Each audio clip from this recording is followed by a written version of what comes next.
Yeah, I do. All right, here we go. We're going to talk about games. Not a ton of news this week, but that's okay because games, we played a bunch. We have thoughts on those games. So here it comes. I'll count it down in 3, 2, 1. Slen tid var full side of a kin.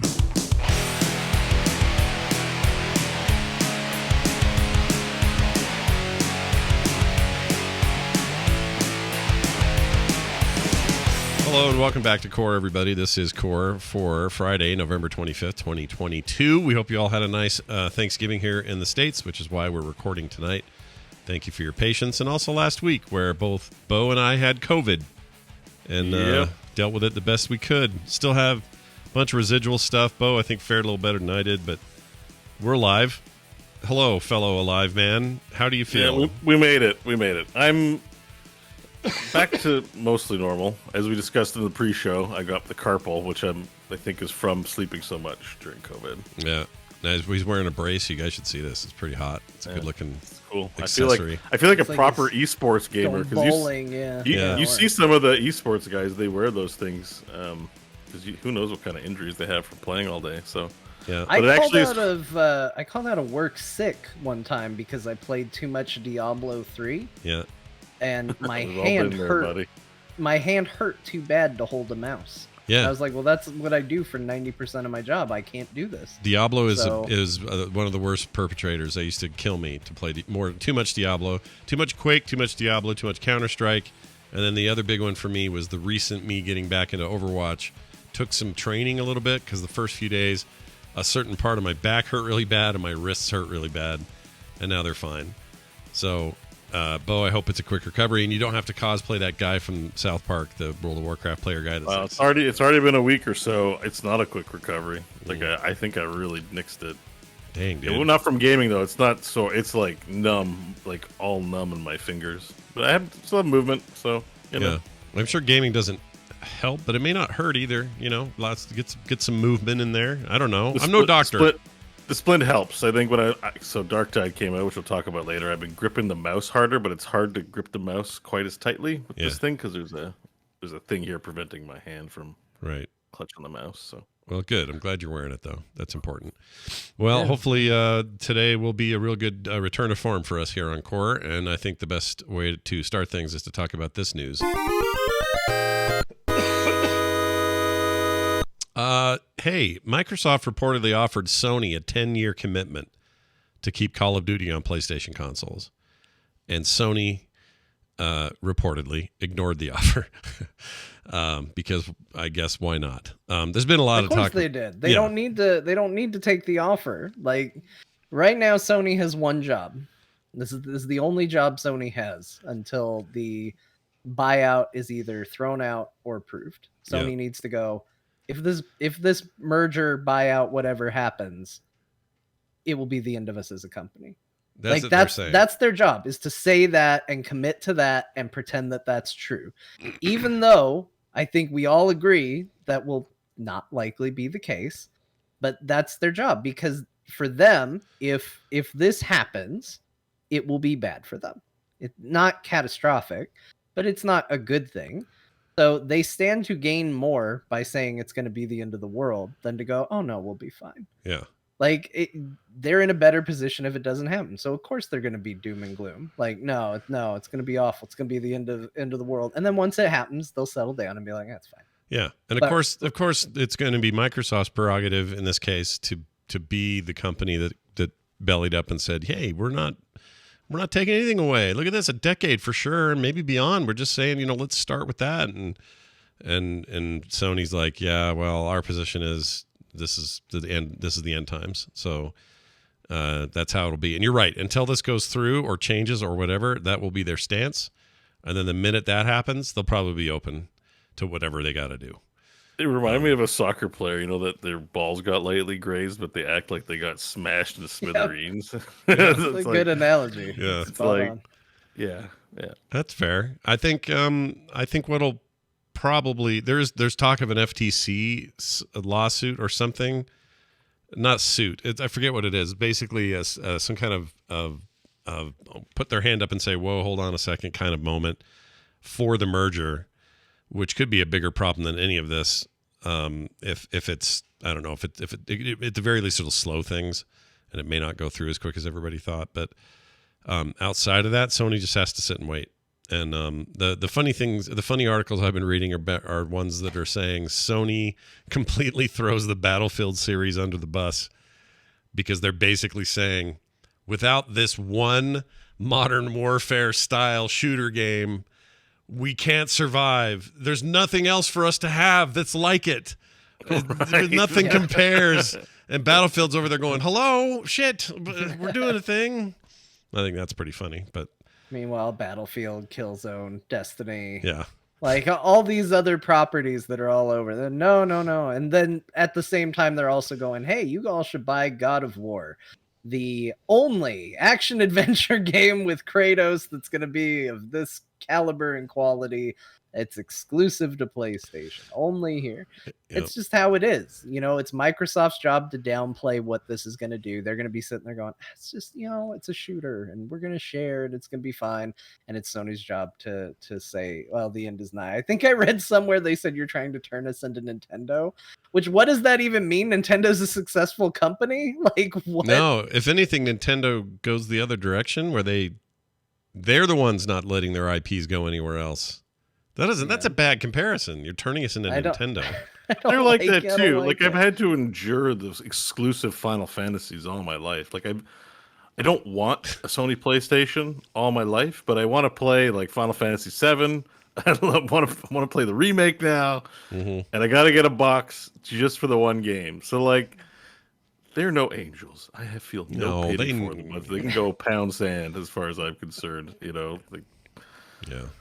Like, oh, you're going to be exclusive with Call of Duty. By the way, you're going to play Final Fantasy Rebirth on the PlayStation. Well, it's not true anymore, right? Now it's on PCs, but still, console-wise. Yeah, but it's delayed. Like, that's a hype-worthy game. Like, I have to have it day of. Yeah. It's hard to wait the year and endure spoilers. Like, right. Plus, it's never, well, as far as I know, it's exclusive to PlayStation, not coming to other consoles. So PC aside, it's still a PlayStation exclusive on the console side of things. I mean, to their credit, they eventually do it there, but also Microsoft's like, we want Call of Duty on your PlayStation. So the day of launch, like they're better than like that's what I mean. I'm like, Sony's getting away with murder because they do exclusives, and Microsoft's like, saying, hey, we won't do timed exclusives, and they're like, yeah, like John said, they have nothing to lose by going, this is unfair for us. Yeah. So, I like that voice. I don't feel like I'm not trying to defend Microsoft. They have lots of money and lots of stuff and whatever. But it also, you had to admit, the whole thing is like so stupid. That's why I made the soccer analogy, because I'm like, okay. It puts Sony on the back foot a little bit. They have to like do something that's counter to this move. And so the only counter they have is we hate it and we think it's bad for the business and we think it means doom for the industry. That's their move. And so now whether or not that move holds, I personally don't think it probably will. I understand why they're making it. And I guess I don't entirely blame them, because what else do they have? There was some news today, though. The FTC is planning there's like a lawsuit or something. Yeah, I don't know what you call it. I mentioned it earlier. It's like it's not a lawsuit. It's like an injunction or something, whatever the word is. But there's a thing. You come to court for the expert analysis on the news. That's right, you guys. There's a thing happening whereby the odds of the sale going through are decreasing. Whatever that might be, it's apparently Jason Schreier retweeted it, so it must be legit. The core weather report, something's happening. Yeah, something's going on. The sky's darker than it was. I don't know if you guys can tell, but it smells weird outside, so must mean something. Funny smell. There's a wind higher than normal. Yeah, it's windy. Something's happening. Yeah, I wouldn't go outside. That's all I'm saying. Oh, the wind changed directions. Says don't go outside. Yeah, I personally all I have to say is, go ahead. It might not go through. I think it will go through. I think it will be not as smooth and quick and easy as everybody assumes it is. I think that this thing will slow it down. It does mean court proceedings, and it means presenting arguments and defending your position, and maybe they still come out on the other end with the reasons why this should go through, or maybe they have to make some sort of I don't know at this stage what you can even do to negotiate a different position, but I don't think it doesn't go through. Maybe. I mean, And I again, want to go to it- this thing. Do they take comments from the public? Because I know here in Canada, like sometimes with the Who wants to go? CRTC, they do open some of these things for public comment. It's not like widely advertised. You have to know where to look for it because they're not advertising it on YouTube. Like, hey, call for comments. They do it in Canada. I doubt don't know it. if they do it here, I doubt it but for they this, will. but maybe. They will call for comments where people can submit it. And I want to be idiots. What's his name? I forget. Phil Spencer said we're going to get more StarCraft. Yeah. Let the sale go through. That's a case closed. That's a StarCraft. Yeah, now you one witness word for you, StarCraft. Bo's entire motivation in this entire thing is that. And you know what? I don't blame you. I want more StarCraft. Will it upset too. the industry, make it unfair? Sure, but we're getting StarCraft. We're getting more StarCraft. So put it through.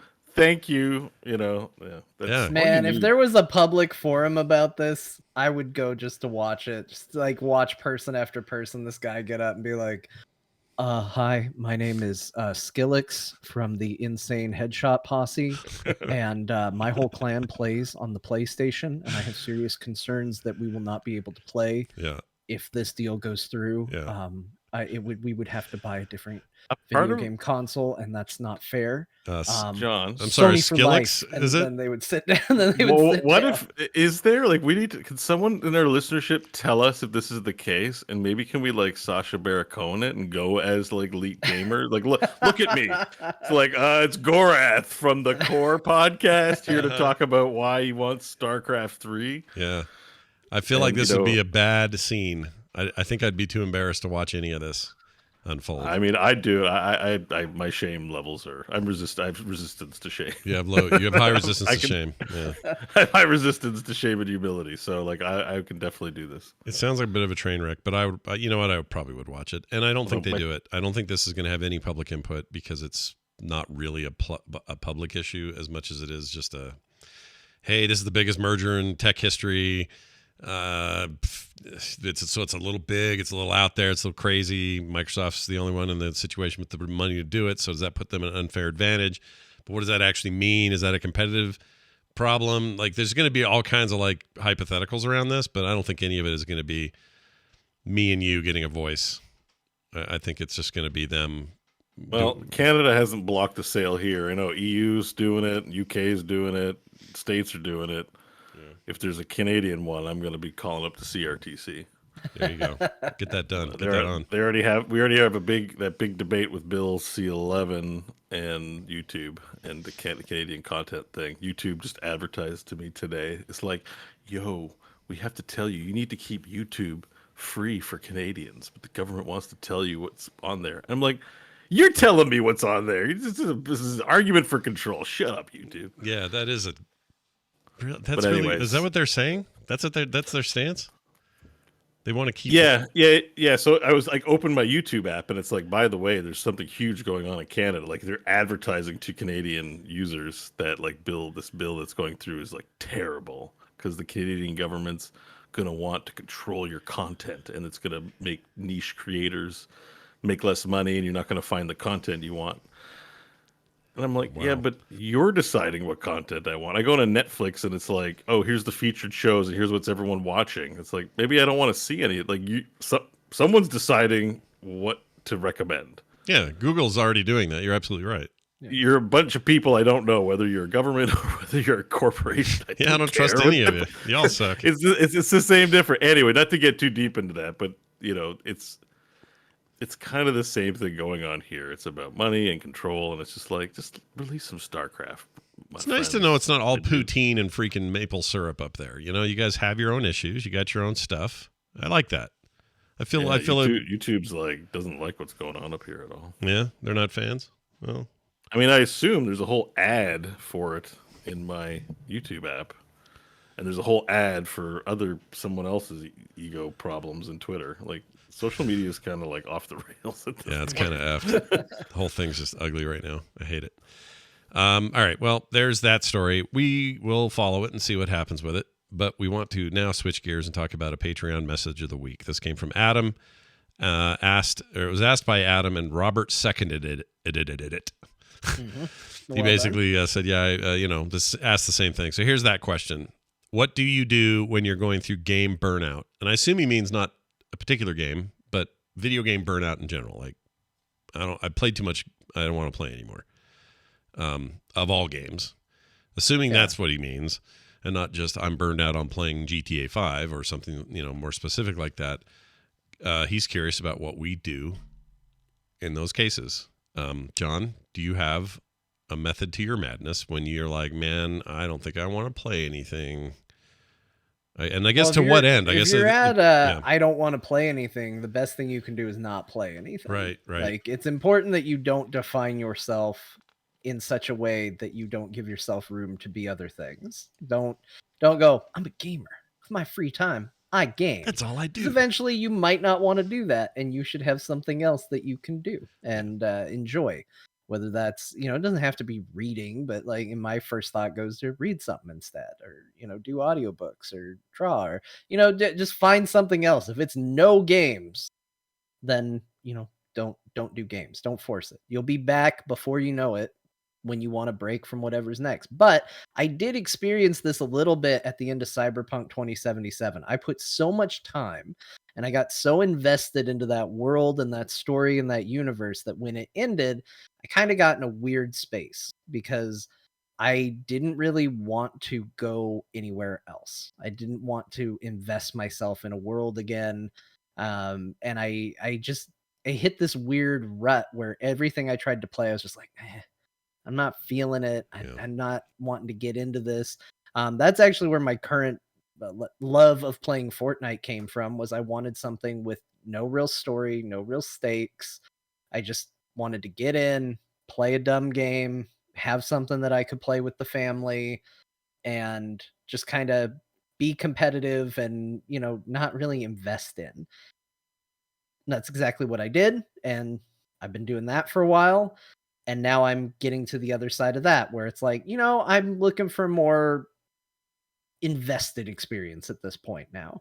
So it kind of ebbs and flows. And I think you just need to, just like when your body gets hungry, it tells you, hey, I want food. Like, your creativity or, your pleasure centers in your brain will tell you when you're not getting or giving that what it needs. So listen to it and go, all right, I'm gonna go try something else, and go find something else and change up genres, change up what you're doing, run that into the ground. Yeah.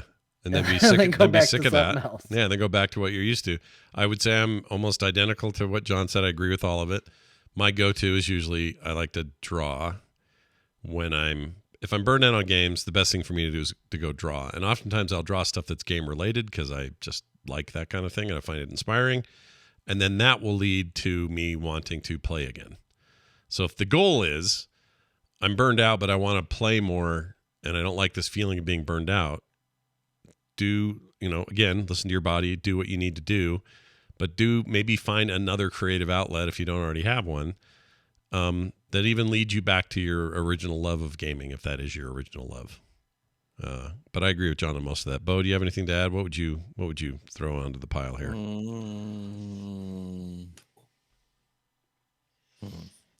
No, I think you got it. I mean, I haven't been burnt out too much, but you need a break from everything, So just watch some TV, just do something different, see some family. I mean, I always try to schedule out of the house stuff at least once a week. Yeah. Whether that's, shopping trip, a visit to family, something like that. Get out of the, and like I work, so I just I don't know what gaming burnout looks like. When I've been burnt out like after a week of a staycation where I've done nothing but game all week. Yeah. But like I get enough breaks from gaming. That's why I'm up so late. I feel like I'm always in the mood for something. I just sometimes don't know what it is. And so, digging through a giant Steam library is usually kind of a pointless experience. I just feel like, oh my gosh, I have so much to play and I just don't feel like playing any of this. And then I'll end up landing on something weird and old. Like even today, I'll talk about it later, but I've been playing an old game that just got a performance patch and I thought, hey, let's see how that is. And now I'm kind of hooked into the story again. And I think I'm going to keep playing it. I did that with the Desktop Dungeons too. Like I don't have burnout, but I do have like choice paralysis. Yeah. Yeah. Like all this stuff, I do a show, all this new stuff to play. People have gifted me things, but the flavor of ice cream I want to eat is 10-year-old game. Yeah. Or whatever. 10-year-old ice cream. That's more of an issue for me, but I'm never like.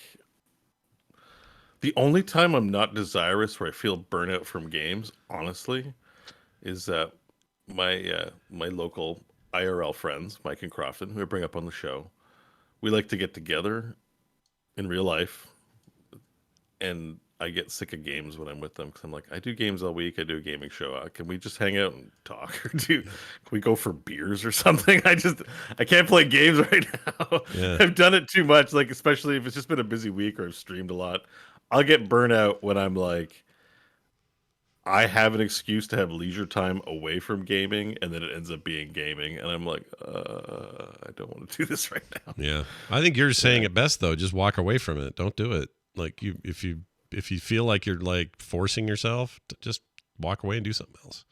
You know, don't ever force yourself to enjoy a thing you're not enjoying. Mm-hmm. I say. All right. Very good, you guys. If you are patrons of the show, you'll get an opportunity to answer or to ask us these kinds of questions, and we'll talk about them on the show here and there. So huge thanks to Adam and Robert for that. Let's talk about games we played this week. First in the shared pool, John and I played a bunch of Pentiment, an Obsidian game. Yeah, that's right. You're Fallout New Vegas people. You're Pillars of Eternity 1 and 2 people. Outer Worlds, you name it, they make good games. And they are now a solely owned Microsoft studio, and they made a game that they probably would have never made had it not been for something like Game Pass. They've even said as much. They're like, yeah, there's no way we make this without a service like this. So enjoy it. Pentiment is freaking weird. Yeah, it is. And great. I really like Pentiment a lot. I think it's so this is just a little bit of background. When I had COVID a week and a half ago when it started, I couldn't play almost any game that had to make me be smart about decisions. I couldn't do it. It was just like, give me something dumb and lame, an arcade game, some old retro game. Like I can't play anything that is too thinky right now. And so I didn't play this right away. But as I started to feel better, this really fit the bill for me because it's only that. It's choices and it's decision making. And the guy who runs the team behind this particular game has a long history with amazing RPGs. I love the Icewind Dale series, for example, in the early 2000s, late 90s, early 2000s. And this guy was like one of the head dudes on that project. And it really shows in terms of experience with dialogue and sort of, making decisions that are going to matter later, this sort of stuff. And you may say, well, what are you saying this like Disco Elysium level stuff? I would say it's very different than Disco Elysium, but it's in the vein of like another great example of pushing a narrative game further and doing it in really creative ways. First of all, it really strikes me as the art style. It's like set in the 1500s, and it's all based on history stuff. So none of this is like magic or dragons or any of that stuff. And boy, they go hard on that art style. Like everything is a little. The one thing I don't understand why they do, and maybe there's a narrative point where it becomes a thing, but why do I have to see typos when people are talking? Like, it's weird. That is one thing that kind of like it's a little endearing, but also as somebody who reads kind of quickly, can be obnoxious because I'll sit there and I'll read, and then all of a sudden I'm like, oh wait, what's that? And then they take the time to scratch off the text that they messed up and then reprint it the correct way. And I'm like, why do we have to see? Well, I think in a couple of cases it's meant to be character building. So you've got somebody who's a little dumpy and lumpy, and he's talking to you. They mess up their words. They mess up their words, and so this is their way of doing it. That's also the font differences. Like, there's an accessibility thing in the beginning of the game where you can choose to have all the fonts uniform, or just to make them, if you think it's more readable to have one single font. Or if you don't do that, then everybody's got a different font or lots of different ones. Maybe not every single person, but and that's adds to that as well. So you've got a really frilly, fancy font coming out of the guy who's in charge of the abbey up there at the church or whatever. But then you got some guy on the street who's a little rougher, uglier font that he screws up twice and scratches out and rewrites. And and that sort of thing. I think that's the goal, is to try to build narrative out of literally out of text. And say here's more about that person that's just a little subtext, for lack of a better term. The other thing I wanted to say about that is there's no voiceover.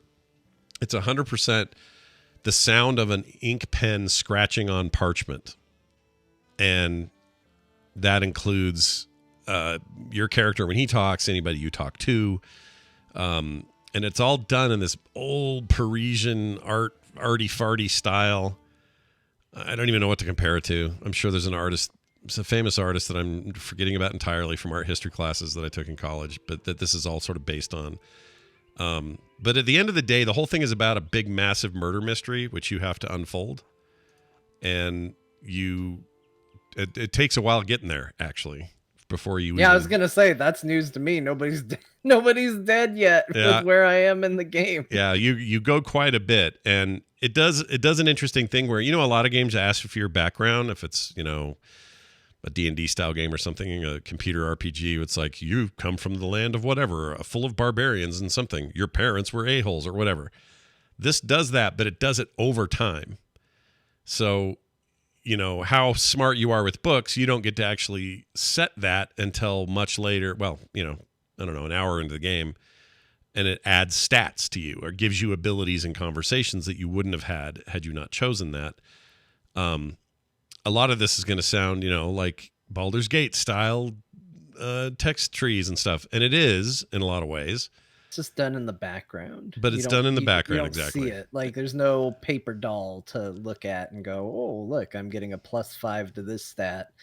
It's just your choices have kind of inferred that onto the character as you've been speaking. That's a good way I to really put it. like that. And the writing is slick enough to where I felt like I had a concept for my character as I was playing because of the decisions I had made. Because they're saying, "Oh, what are you in trouble for?" and you get to pick, and they're wildly different things. It's not like I'm in trouble because I went to the left, or I got in trouble because I went to the right. Like it's very different personality traits you can assign the character, which is nice because then later in the game when you have other choices, I'm doing it knowing, oh, my character has a history with this. Like my character's a bit of a ladies' man. So I know that later when there's another choice, he probably would have made this decision. And it does a really good job of kind of building that character for you without too much like writing a background or feeling tied to a background and stuff like that. It's really organic character development in a fun way. Yeah, I agree. I mean, mechanically, although there are some cool things, for the most part, you're moving around the screen, controller or mouse. I played this on Xbox and PC. It works fine either direction. It's on Game Pass. And you when you have these dialogues, you're clicking through stuff like you would expect. And then you're clicking things of note, like, oh, this door I haven't been in yet. I'll go in here. But you're not really, mechanically, the game, that's not where the game is. It's not about where Fallout New Vegas is about as much about dialogue trees as it is about running around shooting shit and leveling up or whatever. This isn't that. This is like almost entirely a story about a 20-hour, as from what I've been told, story, and you making decisions in it, lots of different potential endings and all kinds of crazy different directions it can go. But that's really the game, and it's presented in this not simple, but this 2D art style that is, meant to be evocative of book illustrations from the era.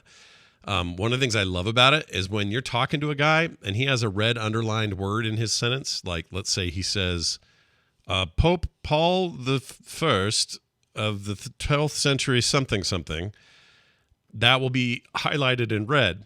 And so if you hit these on the controller, if you hit select, I don't know, I think it's tab on PC or on keyboard, but anyway, whatever it is, it brings up the screen, pulls out of the book a little ways, and these big finger pointer things pointing at the red word now point to an extra paragraph somewhere, or even an illustration of the Pope, and says, Pope Charles I served during the something before the reign of blah, blah, blah, blah. Like they give you all this background stuff.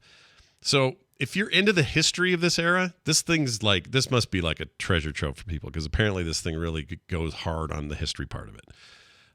So that's really neat. I think that's really cool. It does that. What I like about it the most, I think, is the game somehow takes an era. I find this era kind of stuffy and boring. It's a lot of, That's what kept me from playing it. Is I was like, wait a minute, really? Yeah. This is the era we're gonna go with in this art style, like, because I find all of this like exactly what you said, stuffy and boring. Stuffy and boring, because there's just something that's not exciting about that era in almost every other presentation I can think of.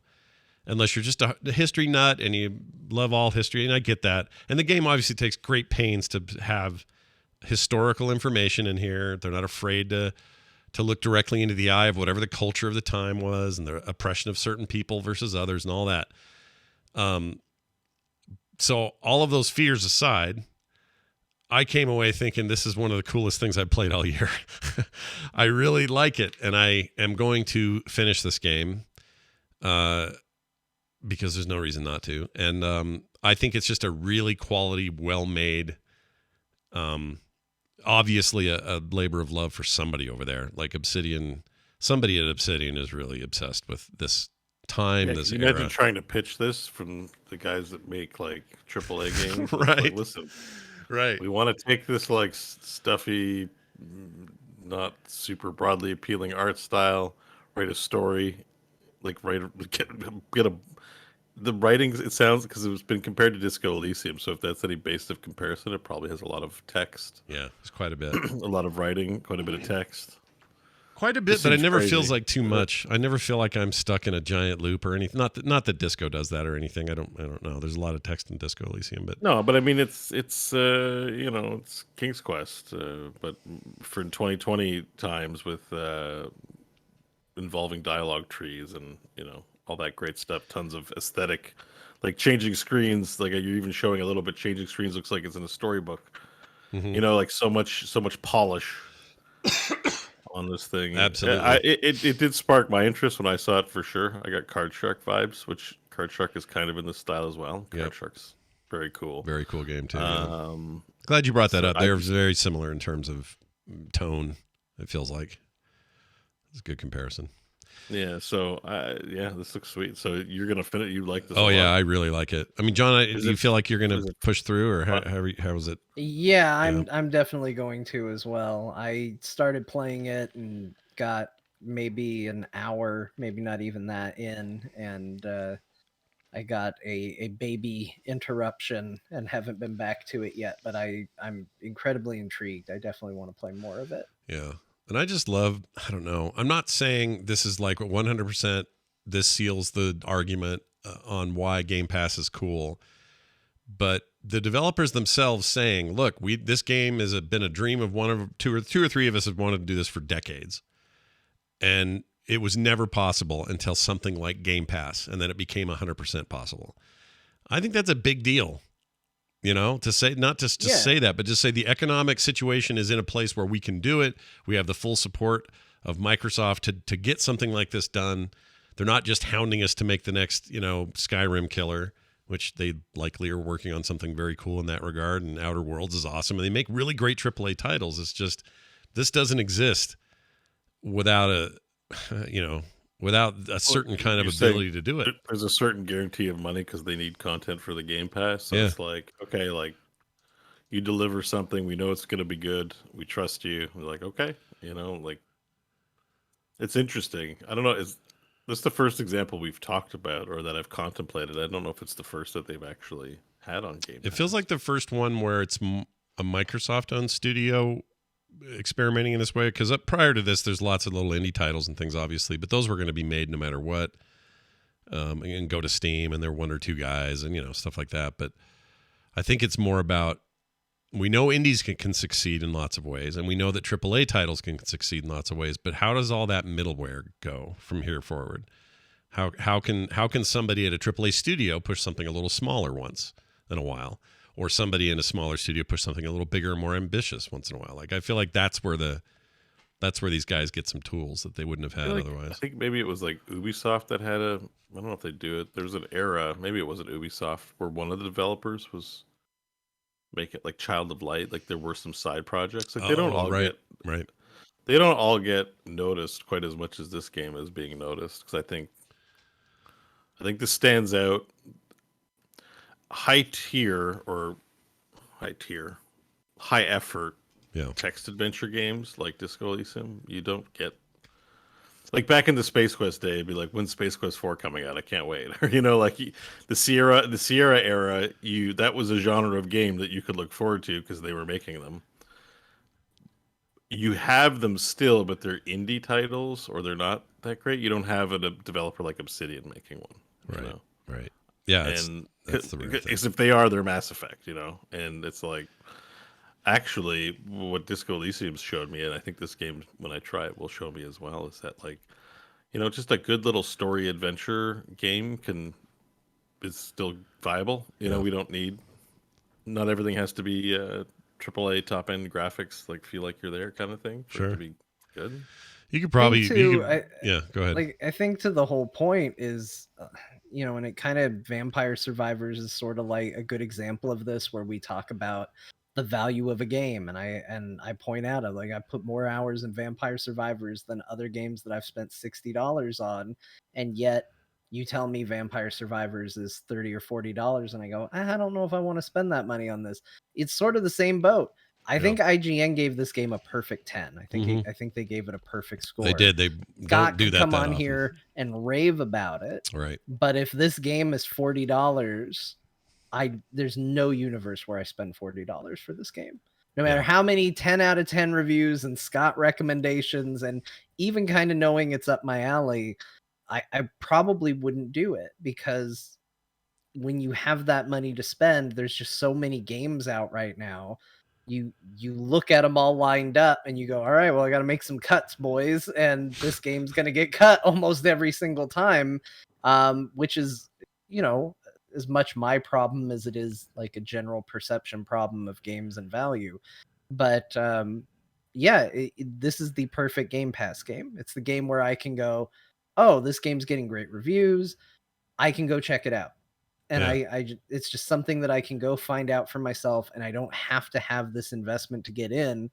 I probably would never have played this game if it weren't for Game Pass. So I think that's a testament to why that has value for these sorts of games. Isn't that funny though? Because you say it hadn't been for Game Pass, you probably wouldn't have played it. And they say if it hadn't been for Game Pass, we wouldn't have made it. Like, it's kind of the same. It's the same thing on both ends of the straw.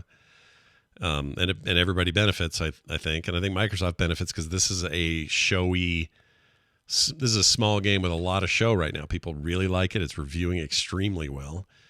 And I think they've got a little minor hit on their hands that wouldn't exist without a service like this. So I don't know. I just really respect it. And it feels like Obsidian's having a bit of a moment. Like they just put out Grounded, hit 1.0 on that. People love Grounded. It's a survival game set in a backyard where you're all shrunk down. Pretty cool, but very different than anything else they've ever done. And then on the other hand, they've got this whole catalog of other games and RPGs and things that are top-notch, amazing stuff. Outer Worlds 2 is coming. That first-person Skyrim-looking game looked really rad when they first showed it. I haven't heard anything since, but they just seem to be having a moment of like, all right, well, money's not an issue anymore. Let's just make a bunch of cool shit that we want to make. And I think Microsoft's just like, okay, go for it. You guys are Obsidian. You're one of the best studios we bought. Go for it. And I love that. Anyway, that game's great. Can't recommend it enough if you have Game Pass. If you don't have Game Pass, it's on Steam and other places and stuff, and you can pay for it if you want to. But like John says, I think this is the perfect Game Pass game. And in some ways justifies the reason it exists. All right, Marvel Snap, did that continue for Bo? Did you play Marvel Snap while you were COVIDing, or how did that go? No, my brain couldn't handle it during the COVID. I couldn't handle any games during COVID. I had like a 5-day dry spell. It was good that we didn't do a show last week. Yeah. By the way, Chris Metz's episode was very good. I know. Oh, I was so lucky to get it out. I got it out right before I started having symptoms that day. Yeah, I know. I really enjoyed it. It was so close. Anyway. It was a good conversation. Over too quick. Yeah, it was You got too to nail fast. them down for 3 hours, not 1 hour. Tell them that's how podcasts. That's what our audiences demand, including Bo. Yeah. But no, no, I couldn't play during COVID. Like I had like even pick up the phone playing a game, and I'm just like, stupid devil dinosaur. Like it just made me so frustrated.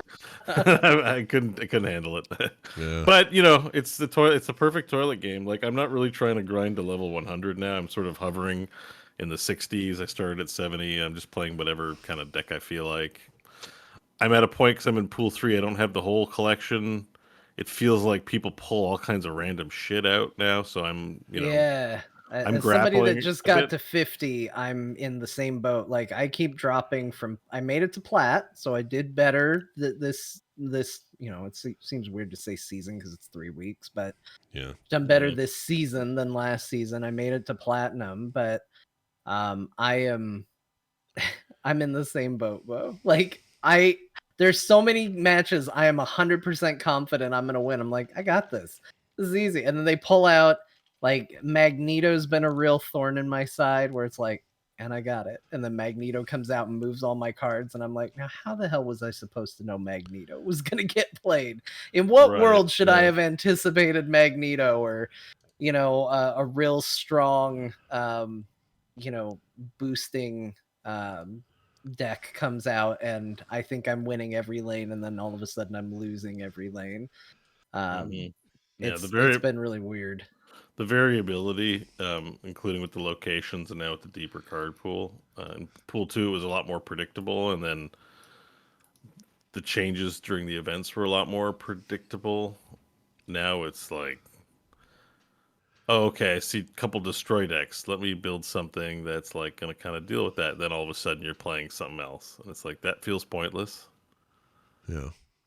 And then you just, I'm like, let me just do my own deck, and then it kind of, that's where I'm at. Where I win, I lose, I win, I lose. I don't play enough to just.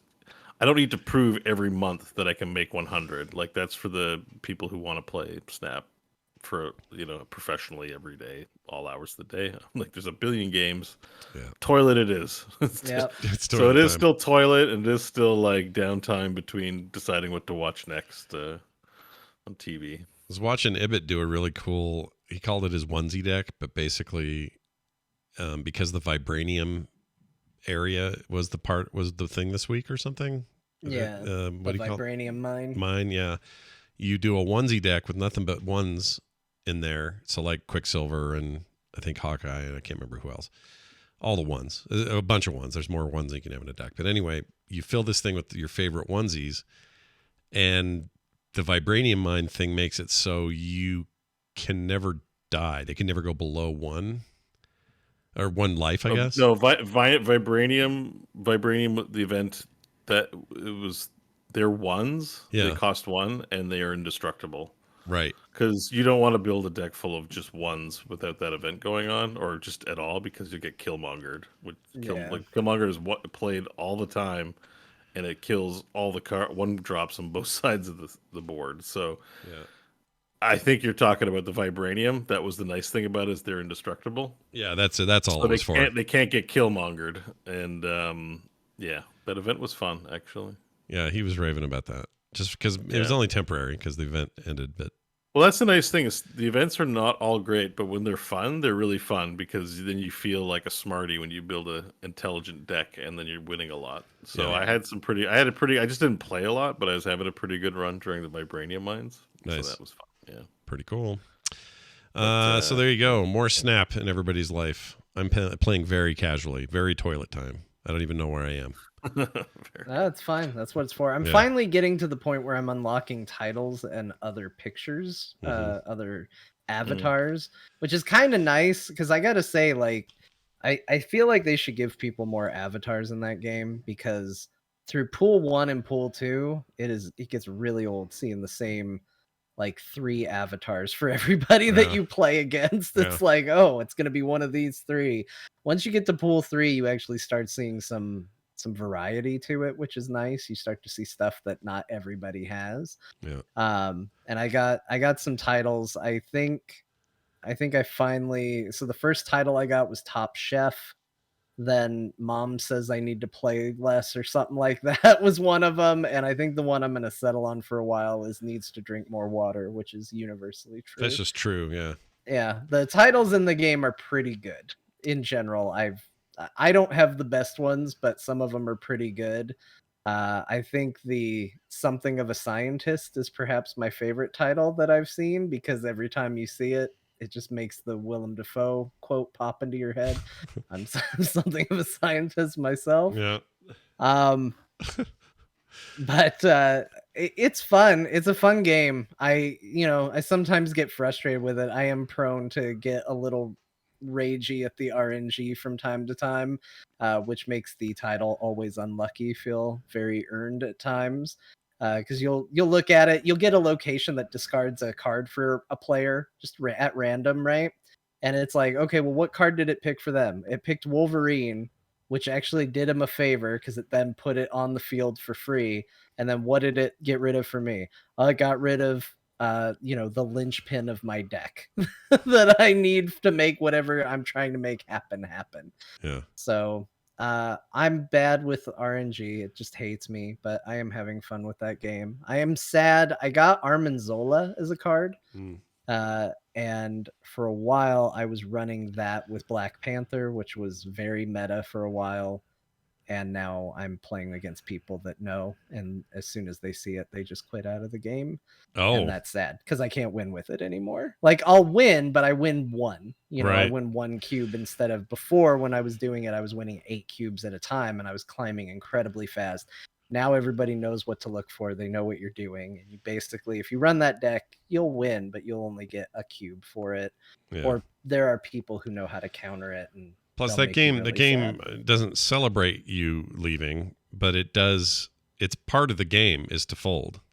Yeah. It's not like Hearthstone where everything feels like a defeat. It's like, oh, that guy's pulling that. See ya. I'm gonna do another. Like it's not a detriment. Such a detriment. Sometimes it's like, oh, shit's over. Yeah. Escaped. Yep. Yeah. I really like that about it. Do you guys think the only other question I had about this game that I keep forgetting to ask on the show?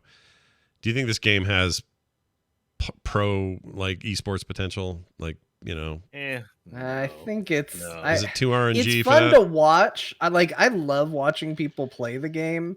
As much as it bugged me when he did it, I do think the game needs a good desktop mode where you can fan the cards down at the bottom. Yeah. I think that's a real important quality.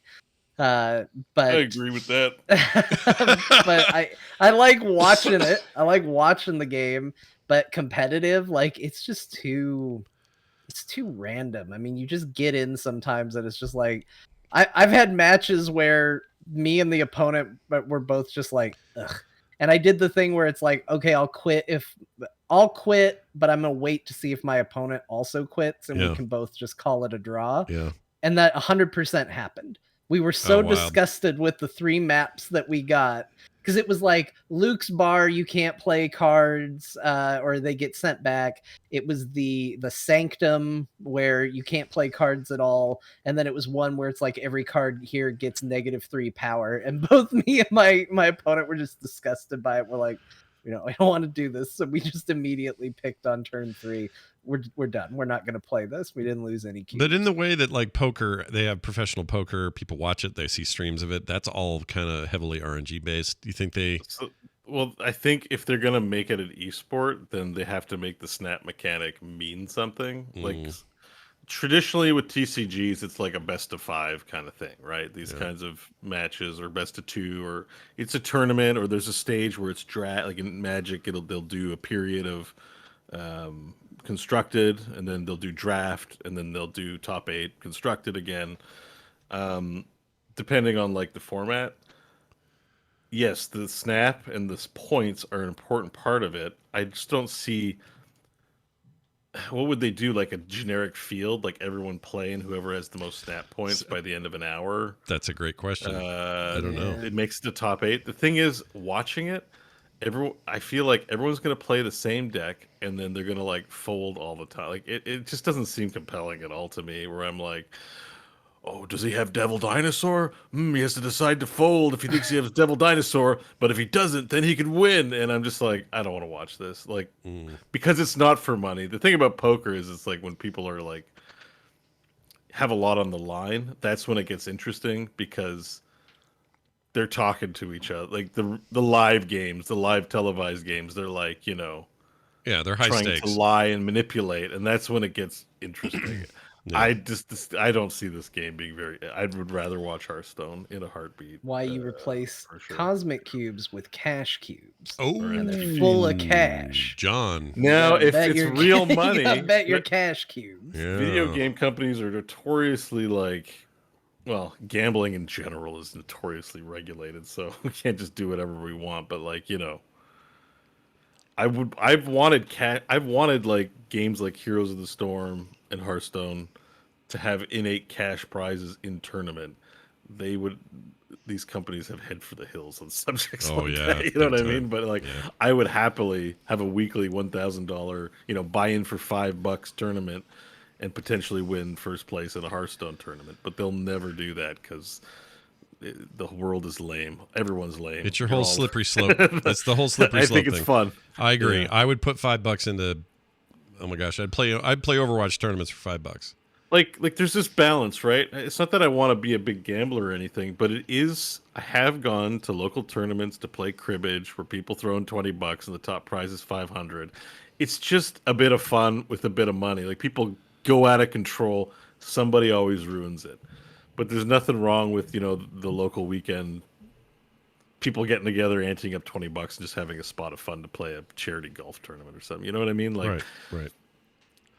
I just wish there was room for that in stuff like Hearthstone and even in Snap. That would make the snapping mechanic interesting if you were like, everyone puts in $1, that's their 1 point, and or they put in $8 and they gotta bet whatever they have. I don't know, something like that. I used to love watching Norm Macdonald play poker. Remember he'd get in those tournaments and stuff, celebrity tournaments. I used to love that. I mean, he had a real gambling problem. I never watched him play poker. He had a serious gambling problem, and it was like well known, and it about wrecked him a few times in his life. But when he would go do these tournaments, charity ones in particular, I'd watch some of those. Fascinating, fun to watch Norm. Yeah, I bet you he would be fun to watch because it's a talker. There's different types of players, but it's a talk. The talkers are interesting, right? Daniel Negreanu is always speaking, and he can guess everyone's cards. Yeah. But also, I don't know. You know who Phil Hellmuth is? Mm-mm. He's called the Poker Brat. He whines and complains whenever he gets beat, and to see a grown man whine and complain, you're like, I don't want to watch that, but for some reason it is so entertaining when he's like, of course he has that. Okay, maybe blah blah blah. He's like, oh, you're betting, I'm probably gonna lose. Like he's just constantly super negative, but he's actually done well for himself in his career in that space, I guess. But he's entertaining, The talk is fun. It's fun to hear them go. Like Norm would go, hey, you think you got an ace over there? Hey, like he's just doing his Norm thing. It was great, but then he was horribly addicted, so I don't want to make light of it. Well, it is gambling, and the problems associated thereof. But it makes for good TV, honestly. If you have a bunch of good talkers at a poker table for some real stakes, it's kind of fun. I got 2 kings. It's a terrible impression of Norm. All right, let's move on to the stuff we played individually. Okay, so I'm gonna talk about a thing that I'm so excited about. I figured out, didn't take too much to figure it out. It was actually pretty simple, but I figured out how to play Elder Scrolls Online on a Steam Deck, and it runs flawlessly on this device. It is so good on there. But when you go to Steam and you go to download it, it says, and I got a bunch of characters and an account and everything, and it says on there, this is not going to work on your Steam Deck. Like it full on tells you that. It says, we've tested it, we can't do it. And then I did some looking around. People are like, that's not true. There's just a couple of, just like one little hoop you got to go through. And the hoop Bethesda lawyers. I think they're happy to have it on there. I don't think that's a problem for them, but it's really this simple. It's just that Proton, all the Linux stuff on the Steam Deck, doesn't know what to do with their launcher, because the way it works through Steam, if you have the game through Steam, there's a separate launcher, and to deal with that separate launcher, you have to put a little line of not code, but a little Proton I don't know what you call that. It's like a string. You have to just put that into the launch properties. It's no big deal. Took me 5 seconds to type it. And then it did it. And I was like, whoa, this is working. And then I was like, holy shit, it not only works, it works really well. And I played a shit ton of the new expansion, which is also on sale right now in the autumn sale. Their new expansion High Isle went up or I think it went as low as like $13 or something, or 16 for the sale. So that'll probably be over tomorrow. But anyway, there's somebody mad there that they can work around this, because games like to have their walled garden, things operate a certain way and you're bypassing an important. I don't think so, because in this case, you're not really bypassing anything. You're just getting over a technical hurdle that's not there to stop you. You're just playing it on a computer. I mean, you're still in their store. You're still. We're not talking Nintendo, right? If this was Nintendo, it'd be a problem. Yeah, that'd be an issue. But this is Steam. I mean, this is literally a game that runs on Steam on your PC. So in theory, all those should run here. In theory, the handheld is a PC. There you go. It's got a processor and a graphics card. Yeah, exactly. And it runs fine. It's just previous to that little string of code, you could only run the launcher, and then it would fart out. But that was a technical limitation of Linux versus Windows, and this solved it. And now it runs beautifully. The controller support's great, always has been for that game anyway. And I was a little blown away, and I got it running at like max everything, and I'm in my bed playing an MMO. And I mean, it's fun to be playing a current gen MMO on a handheld. Yeah, that in the era where the Gameloft knockoffs were the only thing you could play on a portable device, now it's Steam Deck really is something, man. It's cool. It won the joystick awards yesterday that were announced, or this week or whatever it was. They announced they always do a best hardware of the year, and they gave it to the Steam Deck this year, so that's pretty cool. Clearly, I would bet on the smaller screen too of a handheld that the shitty dragons look a little better. I wondered if Dragon Beef was gonna. Hold on, we got to play our thing. It's been too long. Hold on. Do I even have that? Holy shit! Can you? Wait, Jesus! No, that's not it. Oh Jesus! You lose though, don't you, John? Because you play Final Fantasy 14. That's not it. Final Fantasy 14 works on the Steam Deck. Yeah, it does. Yeah, I'd assume so because every article nowadays I read about Gabe Newell is that he plays with his son. Yeah. So Gabe is like the biggest Final Fantasy 14 head. So Is this it? Dragon Beef. There it is, Dragon Beef. Dragon Beef. Like if it runs on Steam, it should run on Steam Deck unless there's some little codey thing that the dev hasn't done themselves.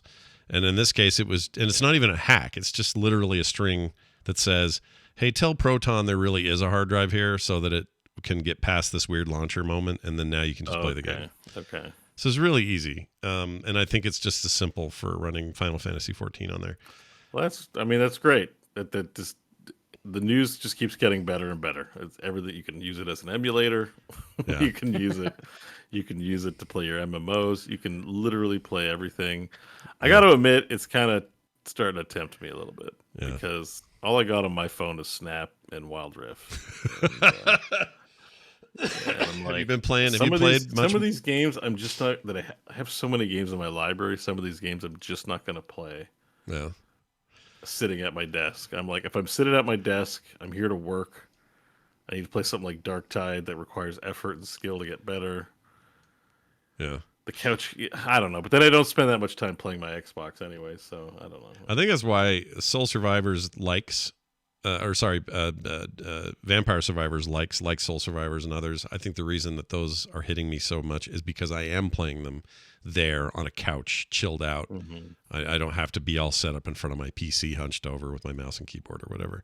Yeah. So I really see that. I really liked the experience. I was shocked how well it ran. I was getting a perfect 60 frame rate. One little note I would tell people, you can find a million little guides on how to do what I did, and it was very simple. One thing I would say is it treats the launcher as a separate piece of running software. So once you've got it into the game, I would recommend you just pull up the little Steam button menu and close the launcher, because it can interfere with frame rate performance for who knows why.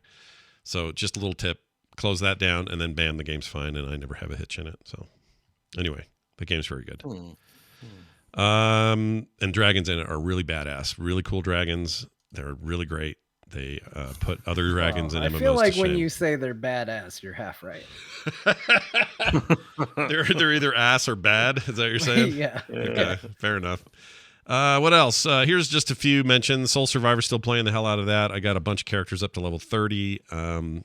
I got endless mode unlocked. I figured out how to do that. I figured out how to do they have a new boss mode, which is just like throwing nothing but bosses at you.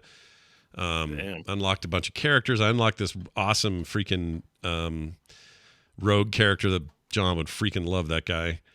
He's so cool. Anyway, I think that game is really great. And my favorite thing about it is that it's really fun to play and super addicting. But the developers are super, super like out there talking to people all the time, putting out updates almost every day. Like they seem super serious about this game, and I'm all in on that game. I think Soulstone Survivors is amazing. Say about it. Well, I'll talk about it in a minute when we. Yeah, I want to hear. You John. and I are going to have strong disagreements on Soulstone Survivors. We are. We'll get there though. But I think it's going to be good, and I think it's going to be fun. It'll be a healthy back and forth. Yes. Mankind Divided. You remember the Deus Ex latest 2017 release of Mankind Divided? Amazing series. There's rumors of a third one being made. Very excited about that. That's all in the wake of the Square Enix sell-off of all their Western studios. And that's great news because I really like that series. I think we're all in that boat. And I decided to plop down on my couch and spend some time on my Series X with Mankind Divided because somebody had told me they put a performance patch out for it. Previous to then, it was locked at 30 frames. And I just figured since it was older, it was never going to get any love, but it did. And now it runs beautifully at 120 frames on my TV. And I'm playing through that again because that game's great. I love that game.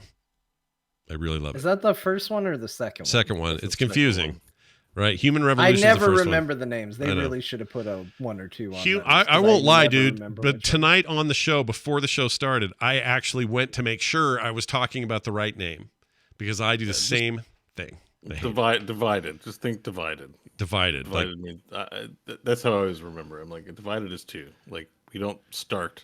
Oh, that's good. Divided. No, I like that. Divided is 2. That's good.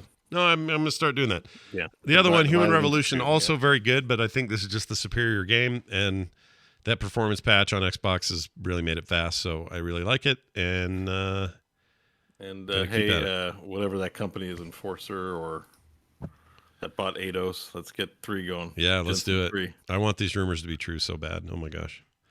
I don't know if they were confirmed, but I want that to be true. The other thing I would just say about that game is it's not that old. 2017 is not that long ago. The faces, except for Adam Jensen, are terrible. That's a hallmark of the Jensen series. Yeah. Jensen looks like a badass. Like, everyone looks like dog. They look like dog. It's bad. Even Jensen, he looks better than everybody else, but even then, he looks like you wouldn't want to hang out with him. No. I do want to hang out around with some of those enforcement. Those enforcer officer guys are cool. But they all have helmets hiding their dumb faces. So yeah, it's a little mixed bag on that front, but it's still an amazing game, and I love it. And then I played more Overwatch 2, played a bunch with my son-in-law and my nephews. And I will say that I don't know what this means. So there's the PC pool and the console pool, and I've been playing a little bit on both, mostly on PC. But when I'm on console, I like to get in there and do a couple of matches. I do really well in the console pool. Like, I rock people. And I think it's because I'm not sure why it is. I'm not sure. It's not mixed, so there's no PC console crossover unless it has to. Yeah. Console gamers are stupid. It must be. Joysticks mostly suck. Some people are good at it, but is what I'm hearing you say. Yeah, I mean, there are people who work me on PC who are using controllers on the PC and are better than me on a mouse and keyboard on a PC, which is capital annoying. But on the console side, I just win more matches. I just win more, and I have teams that seem to be working together really well, and I don't know why. I can't explain it, but I like the crossplay. I like that my progress is getting synced, and I'm unlocking shit in both places. And like characters like Lucio and Orisa and I don't know how else to compare. The one like Genji's probably a pain in the ass on a console, I would have to think. unless you practice. Oh my god, yeah, no, thank you. Yeah, no thanks at all. Right? I don't want that. I don't want dead. I don't want. But Widow. yeah, there's some characters you can like. I'm sure Zarya is pretty straightforward to play. Yeah, yeah, she's not a problem.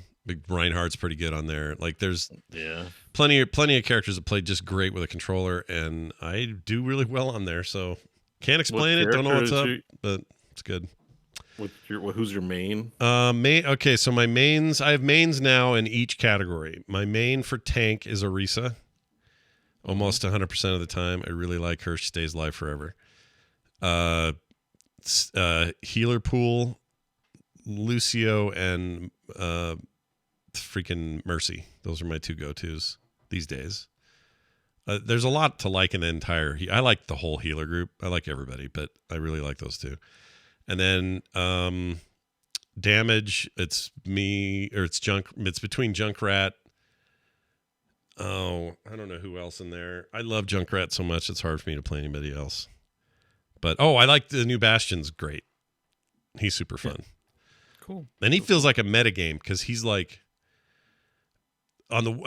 in this right situation, he's so formidable you're all going to get burned down if you're in my way.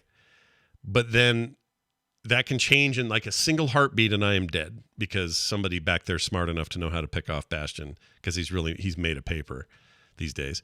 So I find playing him very like, I feel like I'm just skirting the edge. I'm living on the edge. Like, I don't know. It's hard to explain. He's really good. All right. So that's what I played. Oh, and then one last note. I just wanted people to be aware of this so they can take advantage of it if they want to. Witcher 3 Complete Edition, which has all the DLC, is currently $10 is all, $9.99 on Series X and S. And everywhere, actually, I think is about that cheap. And anyway, there in particular, PlayStation 5 also, get it that cheap right now because it's usually $50.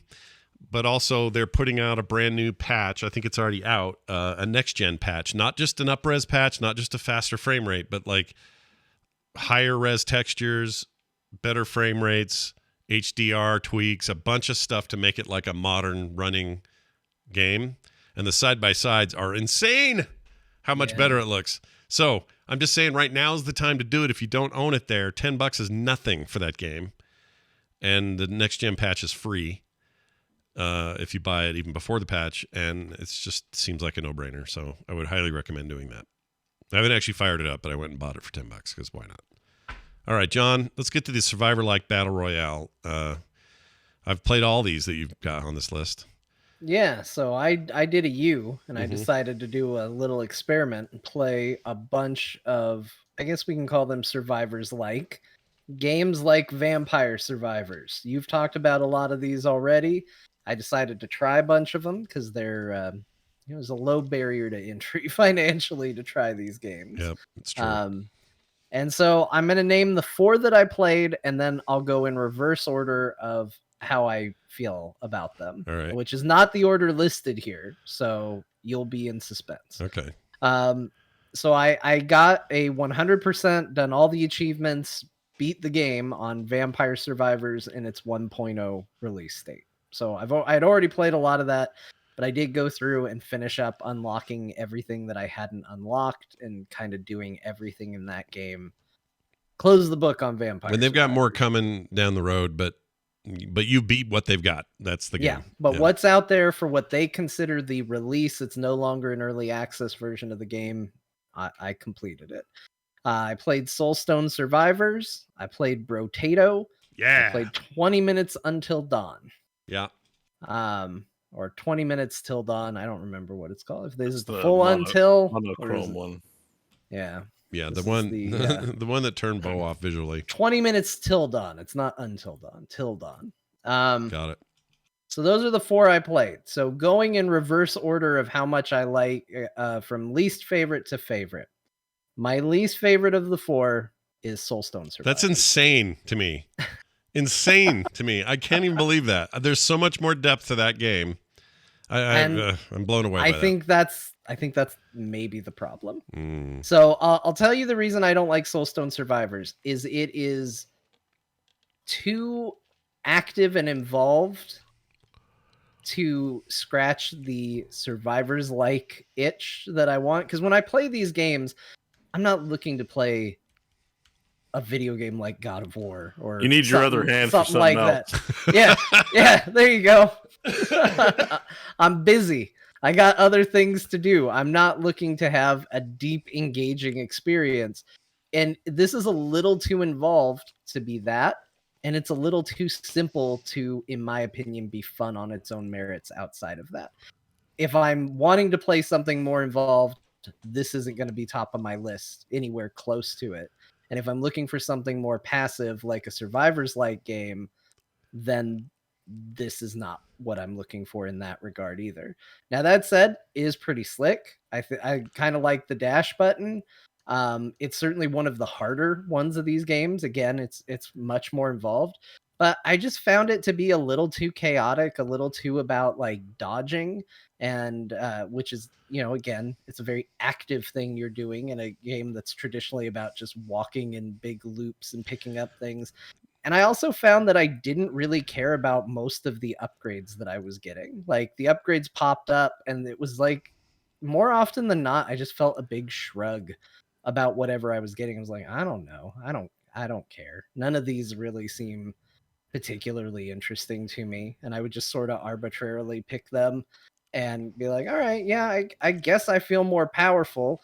The concept of the bosses, like, it certainly has much more interesting boss encounters than games like Vampire Survivors does. But again, I think in some regards that's good, and in some regards that's bad, because when you get into weird, like, okay, well, I got to dash at this point, but this one does a huge wind up before it hits. So if you dash too early, you don't have your dash for when you actually need to avoid the attack. It's just a lot more thought than I want to put into one of these types of games. And while it was a very slick package, I think like the look of it is very good. Being in 3D, it looks very good. It just overall was a little uninvesting to me. Like, I just didn't care about the upgrades. I didn't care about the characters. I didn't care about, none of it felt really, really good to me. Wow. So, what part do you think Scott would agree with? Well, I mean, the part you were saying, like, I have some criticism. So, yeah, well, I'm the reason curious. I think we're in the same boat is I think Scott isn't looking for that passive play. So I think the thing that I don't like about the game is the thing Scott probably likes more about the game, because this is probably on the higher end of the spectrum. There's some skills you have to actually aim.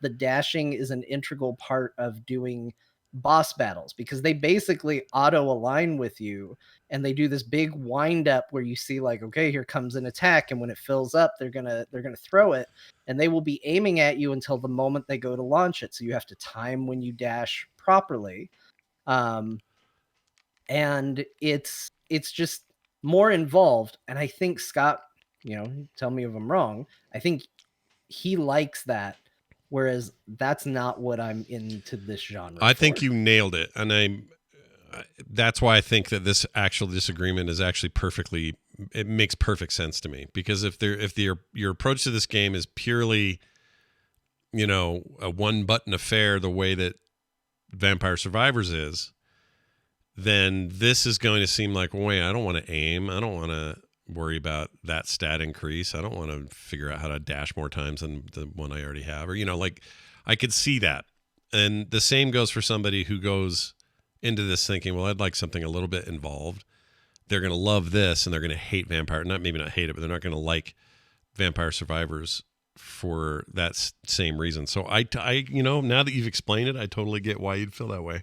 I totally get it. And it is exactly what I like about the game, is there's more to it. There's more meat on this bone, and it's a deeper tree for stats and upgrades. The rune system's really cool, and that's stuff you don't even get to for a long time. It took me forever to get to the runes, and I finally get in runes. Yeah. And there's a lot more end game in mind. This game wants you to keep ratcheting up stuff, adding hazards, doing a new run at a faster speed, do it in 15 minutes instead of 20, pull it off in 10. Oh my gosh, I can't believe this build's so strong. I'll remember all these things. Then there's the RNG aspect to it, so you can't always have exactly what you want every time. Swapping out weapons is cool if you decide you want to. Like, there's a lot in here that I love, and all of it sounds like stuff that is the antithesis of what you're saying. It's a little involved. I get it. I get it. I totally get it, which is interesting because I just some people are going to hear us say this and think that we're somehow playing opposites today, that we're having a Freaky Friday here, and that John would normally be the one that wants the deeper systems, and Scott would be more, give me just the arcade experience. But I think in this case, we're just swapped. But we're coming to this genre for different things. Yeah. Like if I want to play an involved game, I'm going to play something that's not in this genre. I like this genre because I like just sort of the mindless, like, all right, here we go. It's not a lot of heavy decisions. It's not a lot of stuff like, oh man, I really got to decide on a build. Like, oh, what are we going to do? I like just sort of passively going and playing and saying, I'm going to experiment and see how overpowered this is going to be.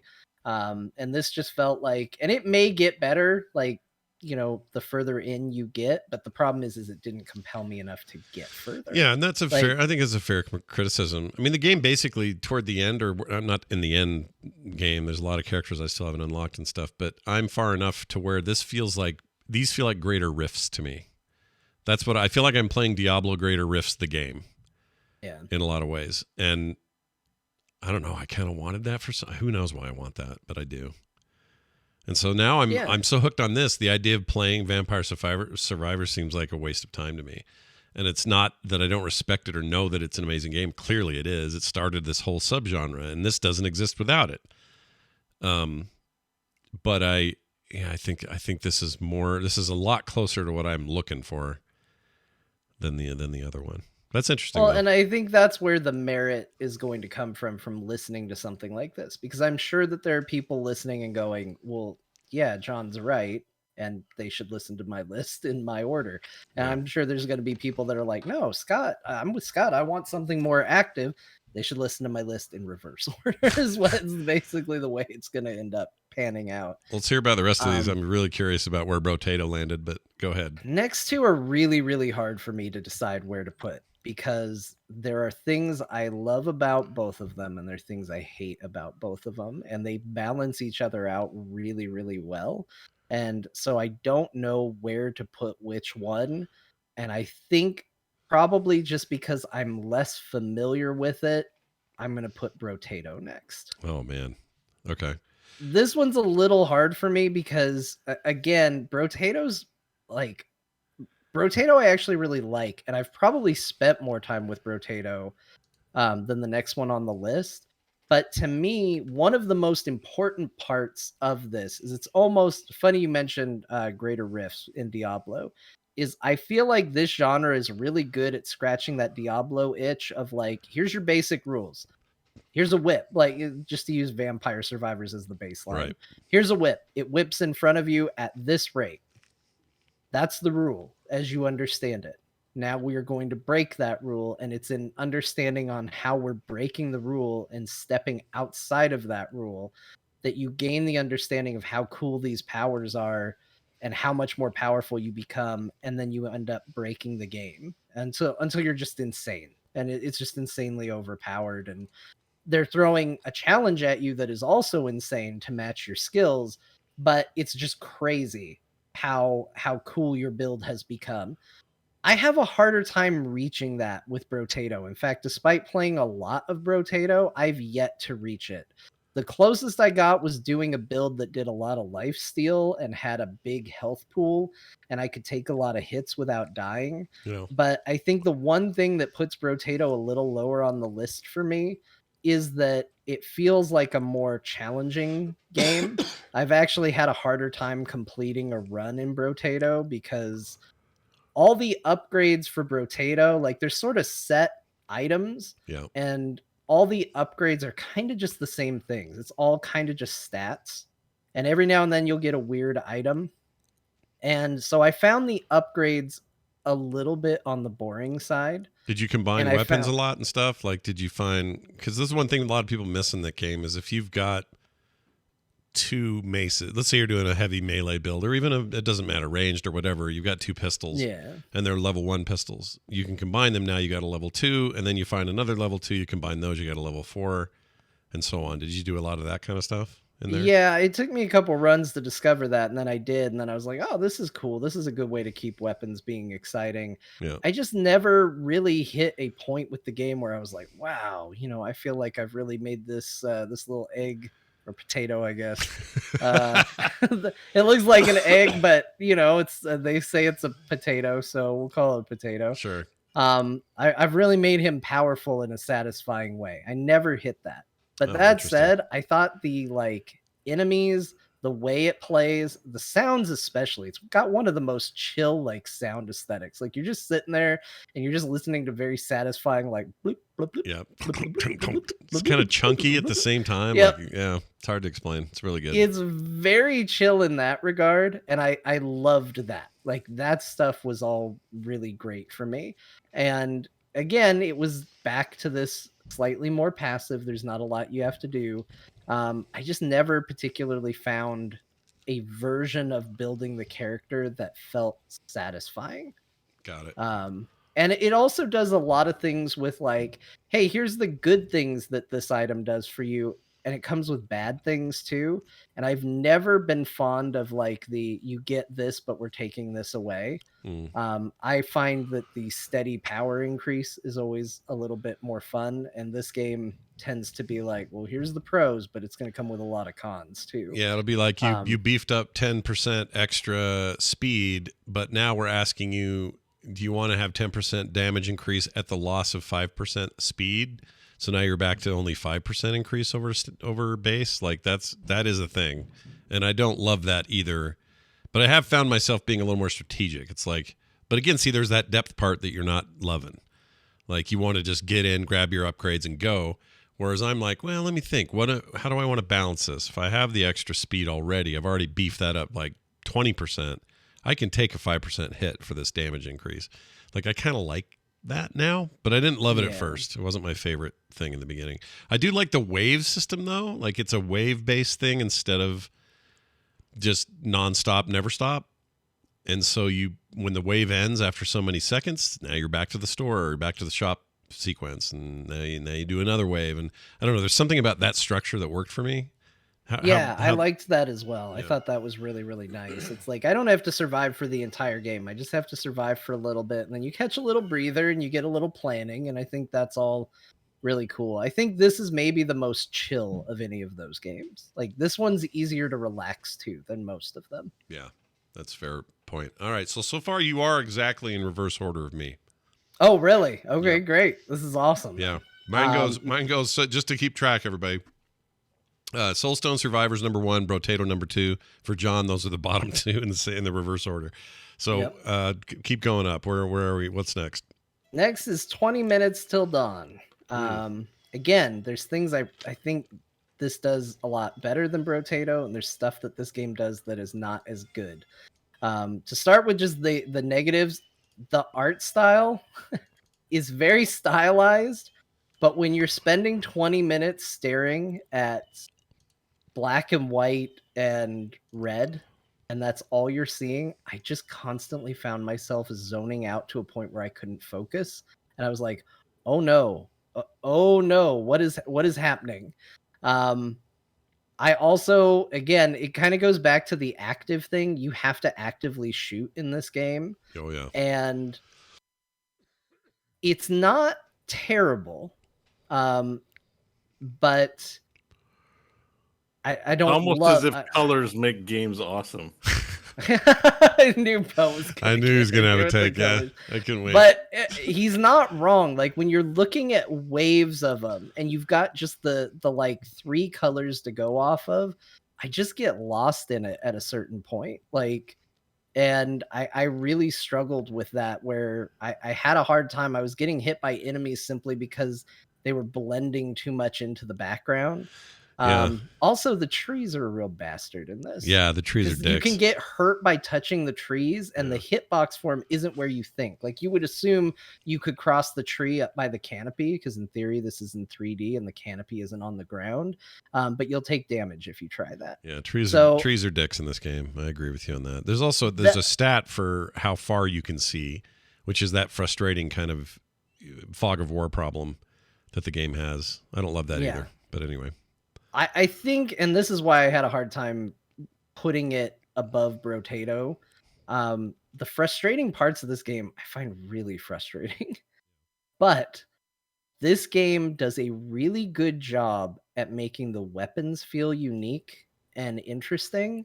And it does a phenomenal job with, oh, I just stumbled on a build that has made this game completely different and insane. Yeah. And I played as a character that had a bunch of health as their trait, and I did a shotgun build.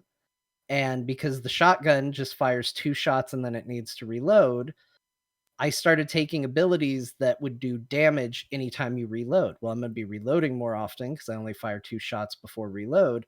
So those abilities are going to be going off more frequently. Then you up the speed with which you reload so you can reload more frequently. And before I knew it, I created a character that went from this, oh God, I got to run constantly and avoid these things and shoot, to firing in 360-degree angles, blowing everything up around me. I felt like a badass, and it hit that power fantasy. The game was still hard. I still was at risk of not making it to the 20 minutes. I've only ever made it the full 20 minutes once, but all of a sudden I felt like my character was at a level to deal with the challenges. And I think that to me is the mark, in my opinion, of what makes these games good. Is, did you hit that really cool power curve where you're like, oh, I'm awesome, and I'm doing crazy things outside the scope of where I began, which was firing 2 bullets real slowly. I also like that this game has a 10-minute mode. And it doesn't just be shorter, it just ramps up everything faster. So you have more power quicker, more enemies quicker, 10 minutes instead of 20. It's just viable. It's as viable way to play. It's just nice to have an option where you're like, I don't have 20 minutes, but I do have 10. And so I can just whip this out. I like that about it.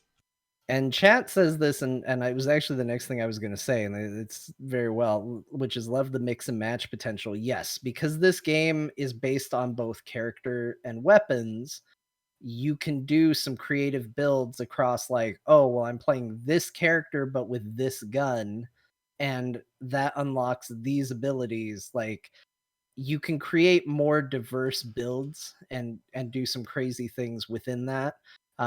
And I think for that reason is why I would put it above Brotato.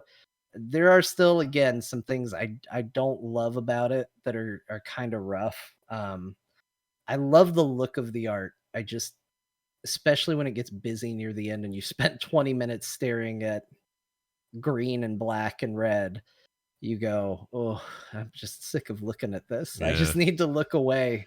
Yeah. I think Bo's, at first I thought he was being a little hard on it with the lack of color or whatever, because it's a stylistic choice, but I think he's probably right. Yeah. It's a little sparse. I don't agree with him in all games, but I think the genre is already low. I think in this particular game, these are already, according to Bo, these are already games that they built in 2 hours anyway. So yeah. They're already low effort enough. Didn't require any time, any thought. Just required an afternoon and a bag for their money. Yeah, you can leave the color in. I love it. Can you even kill those trees? I can't remember if 20 minutes till dawn lets you kill those trees. I think at a certain point the trees come to life and turn into monsters. Oh, and they're dicks. I don't know. Yeah. Trees I think dicks. I tried to kill one and realized, like, oh, they're a lot of work fighting them. So that leaves one game. It's probably not going to surprise you that the game I got 100% in is the one that I think is hands down still the best of these, which is Vampire Survivors. And you don't think that just because it's old, reused freaking Castlevania art, right? That's not your reason? No, Okay. I don't. Okay. I do think it's one of the better looking of these. It doesn't have the interesting choice of being I think you have 3 colors. It doesn't have the shitty Newgrounds art design of Brotato, and it doesn't have the I just learned 3D Studio Max look of Soulstone Survivors. Oh, I think that is selling Soulstone Survivors way too short. But way too short. I would say that none of these are an artistic achievement to be necessarily celebrated. What I will say about Vampire Survivors, a lot of people have played this game a long time ago. A lot of stuff in this game has changed. Um, and I think that this does everything that I've said is important in this genre, and it does it better than all the others. It has very passive play experience. It's not pressing a lot of buttons. It's not adding dodge mechanics, which is easy to just qualify as simple, but that's kind of the point of the genre. And it builds in such a creative way that the build diversity in that game is just insane. How crazy over the top it can get. I shared with you a picture, Scott, that was I was like, hey, here's what late game Vampire Survivors looks like. And it was outer space, like the entire screen was filled up with particle effects. And that's what it is. Like that is the ramp up. You go from, well, I'm throwing this little whip to the side of me to I'm literally obliterating the universe. It's showing galaxies to me and I'm firing bullets through them to destroy everything on the screen. They've put some really crazy cool builds and items into that game, a lot of different ways, by putting in, because at the time I first played it, it was always, well, you pick this active weapon and there's a passive weapon that ties to it. So you almost don't have to think about your build because you always pick this with this and you always pick this with this. But they've done a lot where it's like, oh, well, these two weapons with no passive items can upgrade to a super weapon together, or these two passive items with this can upgrade. You can do a lot of things with, I'm going to go and do a Reaper killing build so that I can kill the Grim Reaper that comes to kill you at the end, which is something that you can look at and do. They've just put more into the game to where it's not just like, oh, I got to make it 30 minutes through this game. You can actually form your own objectives on what you want to do, whether that's trying to unlock secrets, which there are a ton of secret things hidden in this game, or achieve certain goals that you didn't have before. Feature-wise, the game is extremely robust. It has the same thing you had mentioned earlier, Scott, where it's like, okay, you can play the game. The clock is still going to read 30 minutes when you're done, but everything's moving at 2 times speed. So you're going to be doing it in 15 instead of 30. So it kind of has that same principle as the 10 minutes till dawn, right, or to the 20. I do like that. Yeah. That stuff is really good. It's got a hyper mode if you want to move faster. It has tarot cards, which dramatically change. You can now level up beyond the limits of what the game originally had. Like, there's so many unlockable modes to this that I feel like the game is interesting and fun pretty much right out of the gate. And then they have put so many new things that you unlock late in the game, including crazy boss fights. This game does actually have a final boss, which has, mechanics. It's not as involved as a game where you have to dash, so you're not going to ever see that level of mechanic because you can't. But there are going to be cases where it's like, well, I have to try some very specific builds if I want to survive this, because this challenge is above and beyond. And I think all that together for me makes this easily the best one of these. Like, it scratches that itch in a way that every other game I have played in this genre, I've just gone, well, I wish it was a little bit more like Vampire Survivors. Well, I like this comparison because you guys can, this is very easy to understand. John's order is a very specific play style and want list. My order, which is literally the reverse, is just a different take. And I think that that's actually really good for our listeners to get both of those takes. Because I think that just clearly says what the differences between what I want out of this and what you want out of this weird subgenre just happen to be flipped. That's it. Yeah. So I think it's a good discussion. If you were like on the fence on any of these, this will probably help you make a decision. And by the way, if you're like, Brotato should let you aim because it would be cool with a range build. And it does. There's an option. You have to go turn it on. But if you don't want it, you don't have to have it in Brotato. He'll just run around and shoot shit without you. Oh, one other thing. 20 Minutes Till Dawn does not have great controller support, and I think that sucks. Oh, yeah, there's a couple of weird glitchy things with that. Yeah. I don't love that either.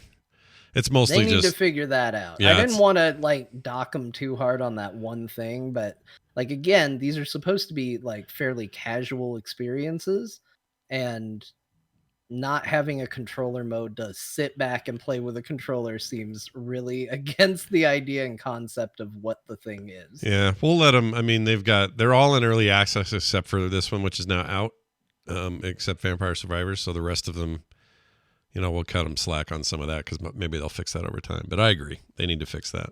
That should be a high priority for them. All right, John. Besides the test you did. And we've both done this test now. This feels good. It feels like, I feel like this is like a proper scientific review that we've done. And I like that we have literally the exact opposite results. Yeah, I like that too. There's no definitive. Yeah. It's going to be what you bring to it. No, so. If there's one thing people love about scientists, it's when they completely 100% disagree with each other. So yep. We've done it. Tell me about Miles Morales. I assume you're paying the PC version, or did you borrow your parents' PlayStation? What happened there? No, but on that note, I was supposed to steal their PlayStation because it was Thanksgiving. I was over at their house, and that was the plan, was to steal it. Did you forget? And I did forget. Oh. I forgot to steal it. So next time I'm over there, I will be stealing the PlayStation, and I will be talking about God of War. But no, Miles Morales came out on PC, so I got to finally play that. It's fantastic.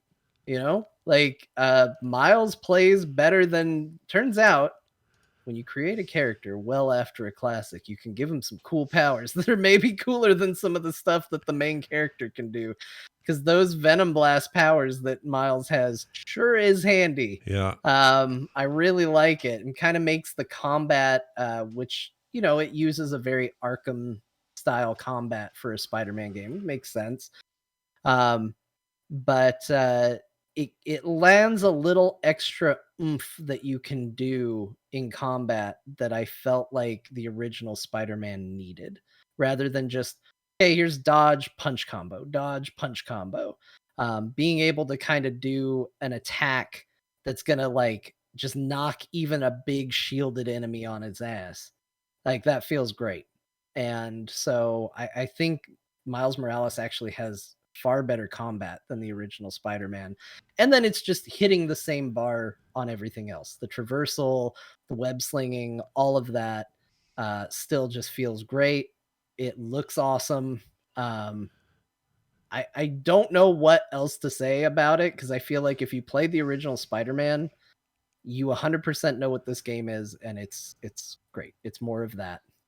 Story is very good. Miles is a very cool character, very endearing, and I think it's done nothing but add to the formula. People say it's shorter. Does it feel shorter to you? Or you probably not? I mean, I haven't beaten it, but yeah, there's definitely a ramp up where you're like, oh wow, I seem to be leveling up very quickly, which in its own way is kind of nice too. And that might just be where I'm at with games right now, where I'm like, oh, this is moving at a brisk pace. It doesn't feel drawn out to just, well, it's a AAA game. It needs to be this long. It's moving at a better clip, it feels. Nice. I want this game. I have this game on PlayStation. I just haven't played it. Because I bought list of games you don't get to because you're busy playing Soulstone Survivors. That's right. The games with no color and whatever. But no, this looks great. The Sony games are all so good on Steam Deck. It makes me want to play this in bed. We'll have to see.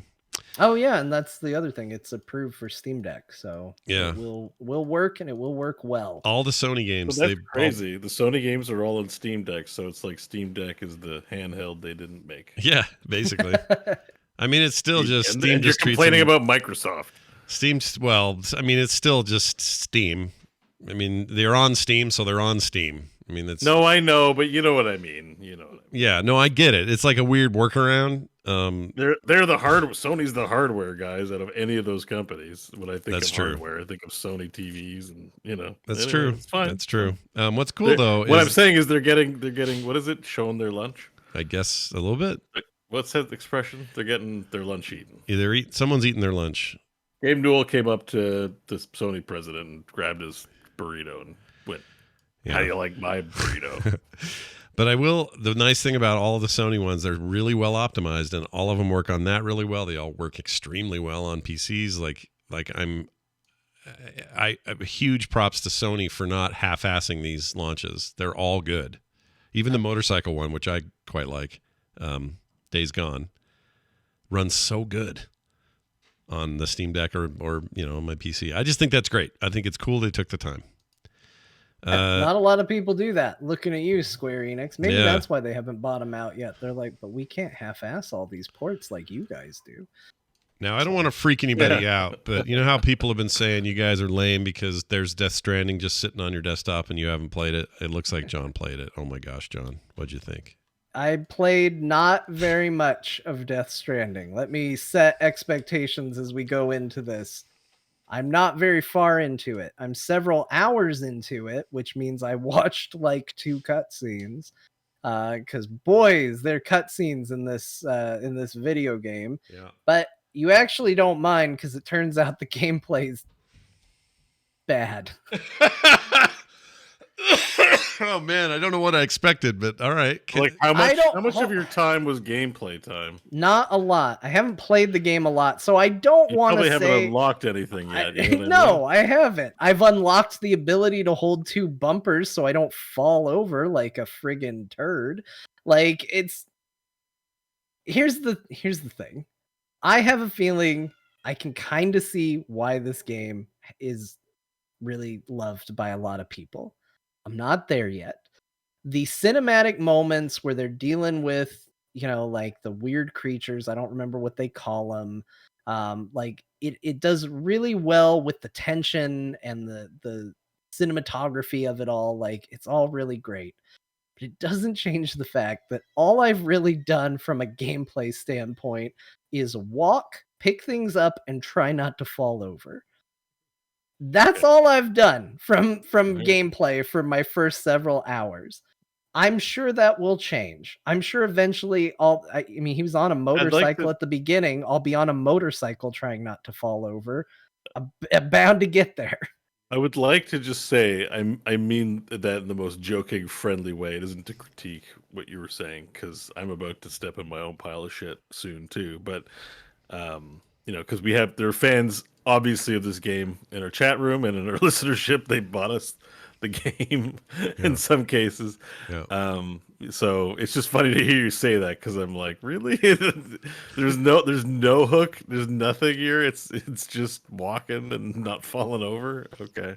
I mean, it's definitely like the story and this creepy kind of world. There is a button I pressed and I was like, what is he doing? And I realized that Norman Reedus was holding his breath, and I was like, remember, poo grenades. Can I just hold this button? And sure enough, I held this button and I just watched his ability to hold his breath meter appear and start going. And then finally the game was like, hey, you can hold your breath until you black out, but you're going to black out.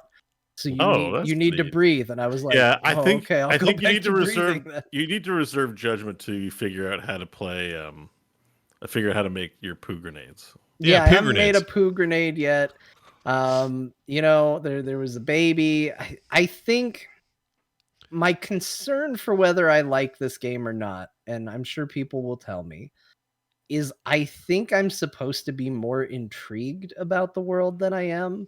Like, I think I'm supposed to be getting invested in the weird mystery of it all, and I really don't care yet. And I think, to me, a lot hangs on whether I'm supposed to care, because if I'm supposed to, we're in trouble, because I don't care. But if it's just like showing me stuff and I'm supposed to be like, all right, whatever, and it's going to build up to something from here, then we might be okay. But like right now, just what's this? Invisible handprints in the dirt. Isn't that weird? Here's a baby. Isn't that weird? I'm like, yeah, sure, it's weird, but I don't care.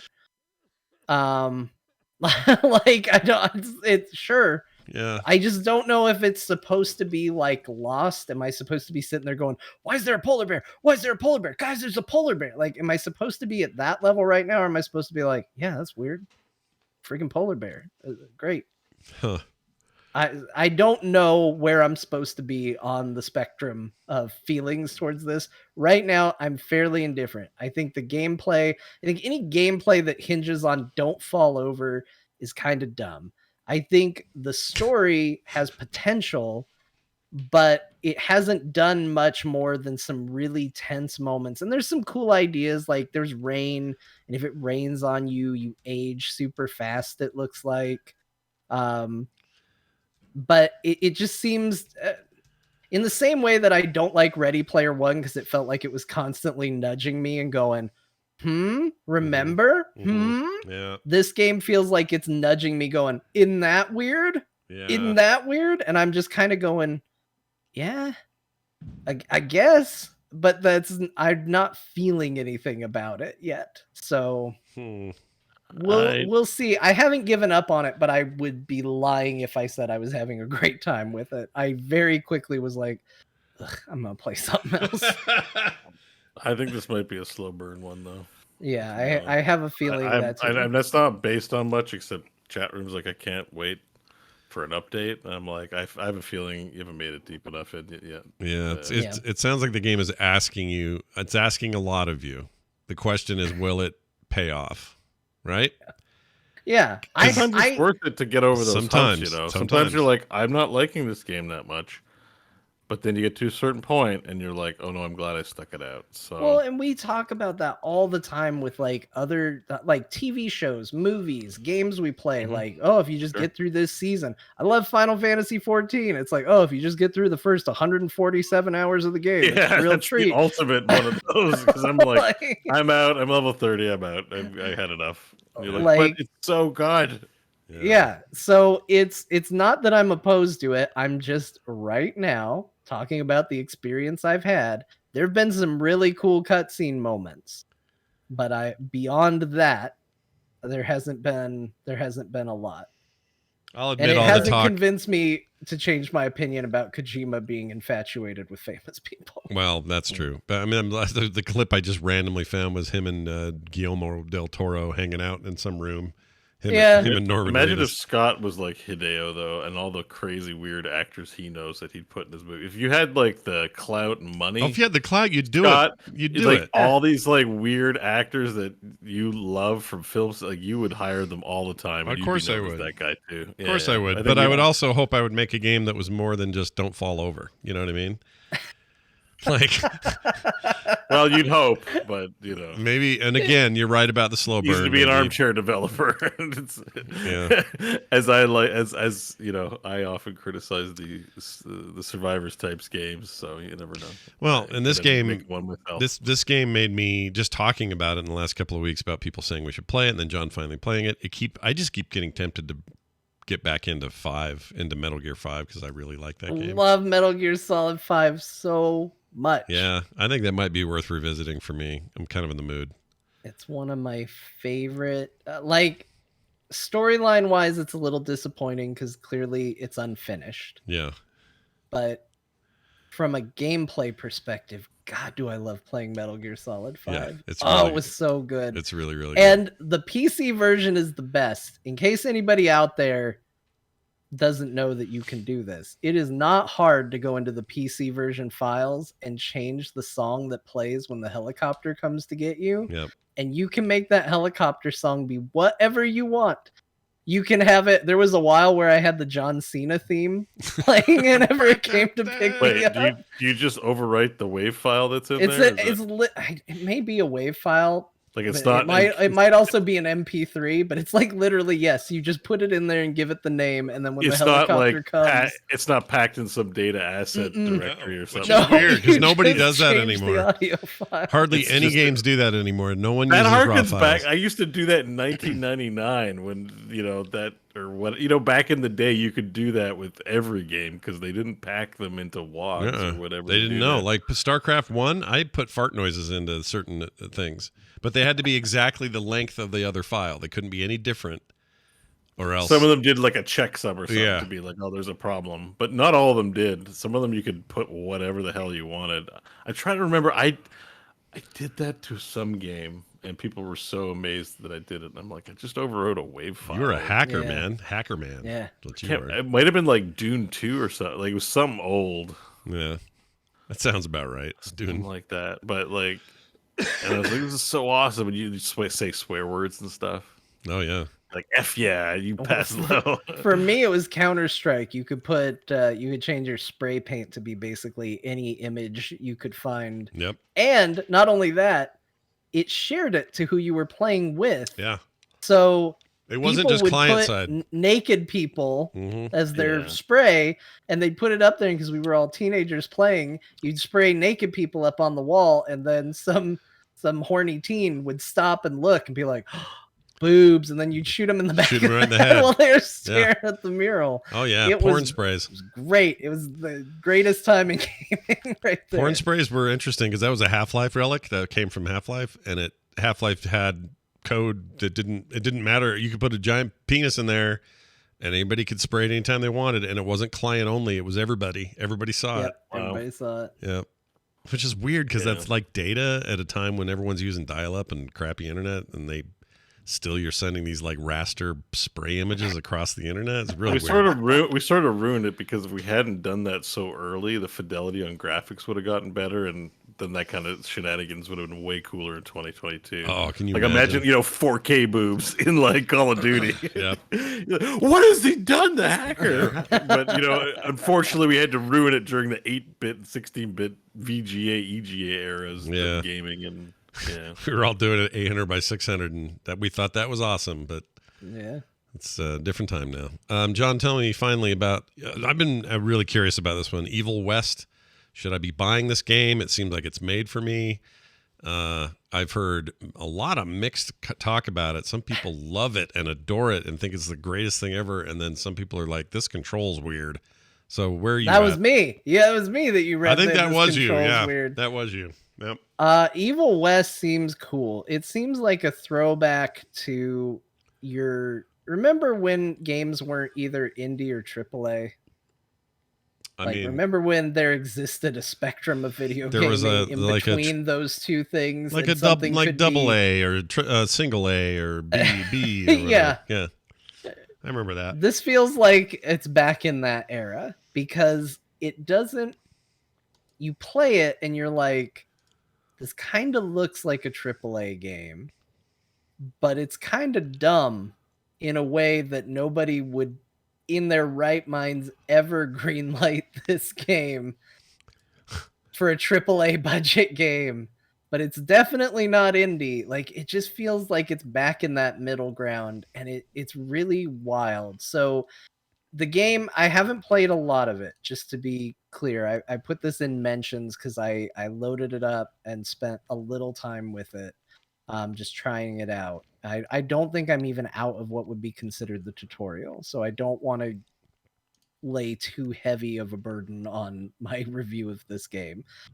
But like, the dialogue is kind of corny as hell and kind of dumb, and it's really tongue-in-cheek, but it looks good.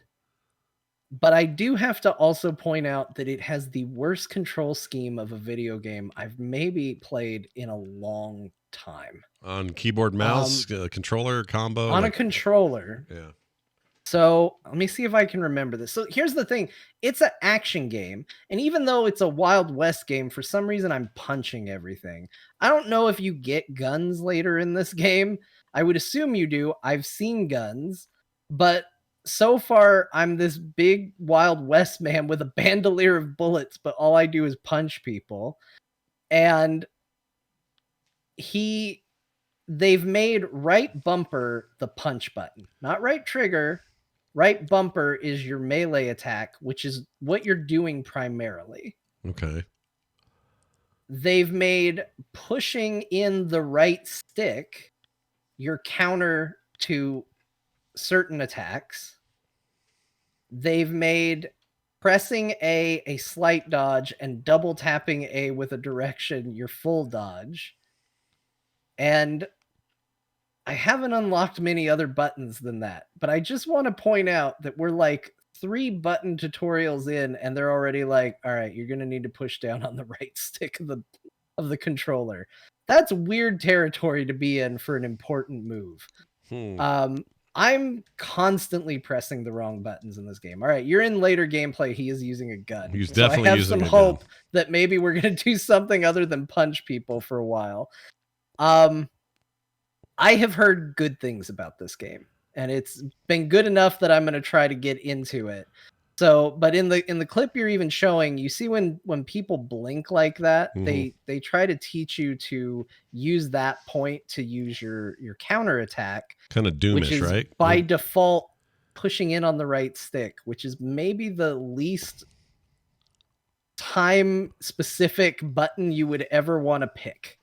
It's very Doom-like, though. It feels like 2016 and Eternal with that blinking. The guy blinks. Okay, now time for me to do the and thing then you can do a big finishing move. It's got all of that in it.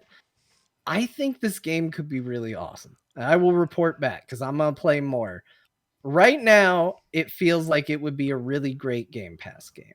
Yeah, is where I would say, like, a great Game Pass. Because this is $50 right now, right, or something? Yes, it's a high price game. It's full price. Yeah, I don't know if I would recommend it for purchase just yet, but I want to play more of it and find out because it seems interesting. Again, it looks pretty good. it looks great. And the Western aesthetic is great. It's got a bunch of vampires and monsters in the Wild West, which is certainly a thing I'm going to be excited about. I just don't know. It hasn't been fun to play yet because I'm really hung up on how hard it is to play because I've never played a game that plays like this because they've made really weird control decisions. I guess I should go in and see if I can do it better, but you know, it's like if a game comes out nowadays and it's a first-person shooter and it doesn't play like Call of Duty, you're like, why did they do this? This sort of feels more like a God of War, and then it doesn't control at all like God of War, and it kind of comes across as like, but why did they do this then? Yeah. You know, there's a template of what we expect these games to play like, and this doesn't seem to be following it, and I haven't gotten used to what they're trying to sell me on just yet. I do appreciate it more when these games, or when games tend to be in let's say they're shooters, and not try to reinvent the control system. Like, lean into what people are already kind of have muscle memory for, and then you can tweak it on the outer edges. But for the most part, you know, RT for shooting, reload with B or X at the worst case. Like, you have some options to keep it in the kind of Call of Duty Halo area. And if you start going too far out of that, it annoys the shit out of me usually. Even though, you know, you can get used to whatever, but I just don't know why you wouldn't lean into what people already know so that your game is immediately accessible, and then it will succeed on the other cool things you've done, and people aren't stumbling over controls. Yeah. I don't know. So I'll report on more about that. I feel bad because I feel like I harped on it just because it controls bad. But I mean, honestly, the amount of time I've spent with it, that's all I've had time to really do. I am going to get back into it. I want to try, before I go diving into menus and seeing if I can change the controls for the game, I want to try and see what they're presenting me, because sometimes when a game has really obscure controls, you get a few more hours in and they throw a mechanic at you and you're like, oh, I 100% get why they've done this now. Like, it makes sense in the context of I have all my abilities. Right. And I don't think I'm there yet. So I want to give it a chance to show me what it's got. And then I'll see if there's a way to change it if I still am butting up against it. But yeah, I put a little bit of time into that. I'm going to play a lot more. I put a little bit of time into Control. I don't know why I got the urge to play Control again, but I love that game, and I never finished it, and I kind of want to do that, so I've played that too. Nice. So that's pretty much what I played this week. Or past 2 weeks. I played a lot of games. Control is a good game. Yeah, it's a very good game. All right, well, there you go. You played a lot. Jeez Louise. Yeah. Busy boy John. Bo, outside of COVID Simulator 2022 and the brand new Carpal Tunnel Syndrome Simulator 2022, two really great new Shortcore games. Shortcore games. You also played a bunch of Darktide, Warhammer 40k Darktide, which is not fully out. It's like a pre-order out, sort of weird thing. Tell me more. Open beta. It's basically out because they're not going to have everything out by launch anyways. They're already talking about December plans. So if you want to play the game, it's out. It's just a staggered release. Okay. So yeah, the game's out. It's fun as shit. It's taken over my life. It's my favorite thing to play right now. And it's good. Run, don't walk. Let me ask you this. I fully plan on going nuts with it. I want to go dive in. I played the what do you call it? Prologue for one of the characters, and I already know I'm going to love it. First of all, I was worried it was going to be too melee heavy, and it is a lot of melee, like the previous, like Vermintide was. But Vermintide hardly had any kind of range anything, and this game's got actually tons. we didn't play it enough. We didn't play Vermintide near enough. So as you get to later builds and levels, there's actually tons of ranged. And John played the elf character, which I played recently. Yeah, I actually talked Mike and Crofton into finally playing Vermintide because it was $7. Yeah, and I played the elf lady, and I got the bow that's just you get 90 arrows, and you go. Yeah, I'm like, oh, this is a range game. Like, it just depends what class you're playing. And in this one, lots of shooting. Yeah. The melee is important mechanic for dealing with hordes, but I play a sharpshooter. I'm shooting all the time.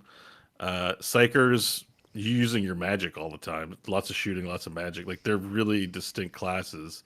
If you like shooting, play the sharpshooter. Or maybe the Ogren. Some of the big weapons later seem pretty awesome. But the sharpshooter class, you're shooting all the time. If you don't like melee, don't play the Zealot, because the Zealot, he likes to get hit and he likes to melee things. It's a very rock, paper, scissors kind of thing with the classes. They all fill unique roles. Can you mix them at all? Could you do a whole group of the big giant guys, or is it always the same? You can do any combo. I mean, right now it's just matchmaking, although you can team up with friends. You can do anything. You can do 4 Ogren, 4 sharpshooters. Oh, that's interesting. I didn't know that. You can do whatever you want. It's not they're not characters. So Vermintide, they were like characters. Here you're making your own character. You pick your own background and voice pack and and everything. So you're basically your prison rejects, your heretics and disgusting people, and you through cutscenes in the game. They're like, okay, you earn your freedom by saving the life of your warden, and they're like, well, you get to be free, but you're going to live a life of serving the emperor by you're clearing out the hive cities and the whatever scourges are in them. City of Tertium is overrun by chaos beings, and well, you keep going on missions, you earn loot, and what's kind of nice about this is it sounds like Vermintide had a campaign. This doesn't have a campaign. This is like Deep Rock Galactic. It's like, here's the map, here's some missions you can go on. They're going to cycle every hour, and we're going to have seasons with different mission types and different things. So it sounds like they have remains to be seen, but it sounds like they have a content plan to keep the game fresh for longer. Less linearity is what it sounds like. It's super replayable. Yeah. I've played 51 hours. There's only 8 missions in the game for the longest time. I know some of the missions like the back of my hand now. I don't care. The game's fun. It's pretty good. So I'm looking forward to playing with some friends and getting that experience as well. But, people, Left 4 Dead's style games have been around for a while. A lot of the people have a good sense of what they're doing. So I find randoms has been pretty fun, at least on difficulty 1 and 2. Difficulty 3, you need some abilities, you need some coordination, but it really does. The talents and feats actually really matter. So it's also kind of a progression game, which is fun. That's awesome. I can't wait. So the Game Pass comes out on the 30th, which is, I think, the official launch date for the game, period. I don't think it's coming out to Xbox. You just mean PC Game No, Pass. no. Xbox is getting it, for sure. Yeah, that was a big announcement for... I see comments like when they're like news, what about news Xbox, but is it on launch day? Well, the thing people are mad about is there's no beta testing anywhere but PC, which I don't think is that weird. It's pretty usual. Buy a PC, people. Come on. But the Xbox, the Series X version and the PC X, Game Pass version are both happening the same day. So okay, well that's good then. Yeah, that's great. So that'll be good for the players. Although, as Chad is pointing out, no crossplay with Steam on Game Pass. Correct. Which is bit of an issue. Crossplay between console and PC, yes, but that's within Game Pass. If you're playing a version that was bought on Steam or Epic or somewhere else, those are not the same pool. Just give Fat Shark the money. It's really a non-issue for it's just my opinion. Obviously, I've been making people mad, particularly Crofton, when he's like, "Is it on Game Pass?" And I'm like, "Just buy it, you cheap bastard!" You know, with certain games that are worth it, like this game's worth it. I'd rather own worth it. noting, we own this game because it was bought by a viewer for us. Yeah, that's right. Or a listener. So just good to disclose that. Yeah, worth mentioning. I suppose railing on give them the money, just completely upfront. Somebody bought it for us. Good to disclose that. But I was going to buy it. This was a guaranteed purchase. Yeah, you were getting this no matter what. About this for years. Sure. So this was a no-brainer. I'm very grateful someone bought it for me, but my love. Say who? Yeah, and I never remember his name. Remember who it was? I think it's in our show notes a couple episodes back. Yeah, we had to dig some tabs back and see, but my love of 40K video games knows no bounds, and these guys make, they don't make bullshit. They make amazing games, and as much as I loved Vermintide, the setting of just regular Warhammer, fantasy Warhammer, is not my jam, but 40K is, dude. Like, this game starts with all that bullshit, like, the Emperor King decided a thing was going on, and it's like all weird and trippy and Omni Messiah bullshit and all that. I love it so much. So to get to run around and shoot people while I'm in it. Oh, the other thing I want to say, I think the melee combat in this is very, very chunky compared to Vermintide. I think Vermintide chainsword. It feels a lot better. It feels like a thunk when you hit something. Yeah, even though I'm not getting any kind of I'm not getting actual feedback in a controller or in a mouse or anything, but it feels like I am. I feel like I'm hitting bone. Wait till you get the chainsword, because you can rev it up. It feels good, and the chain axe, you don't even need to rev it up. You hit something with the chain axe, and the teeth just pull into people. Oh, I'm so excited. It's awesome. Like, it goes automatic. You just hit them with a chain axe, and you're like, well, let me get it out. I'm so excited to play this. Gosh dang it. It's out now. Why am I not playing it? What am I doing? Yeah, it's basically out. Like, it's note, it's buggy. There's a long, extensive post on the Steam page. I'm sure it's elsewhere, discussing system requirements. It has high system requirements, probably due to poor optimization or whatever.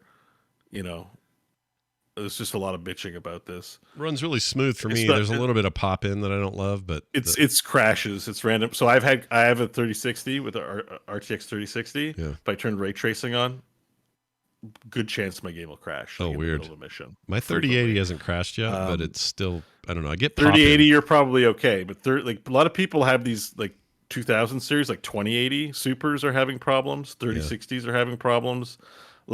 You would think they're pretty good graphics cards, but they're actually causing crashes if you try to turn DLSS on and RTX and features that work across. I can play Doom on max RTX, DLSS, all that crap, and get 200 frames a second.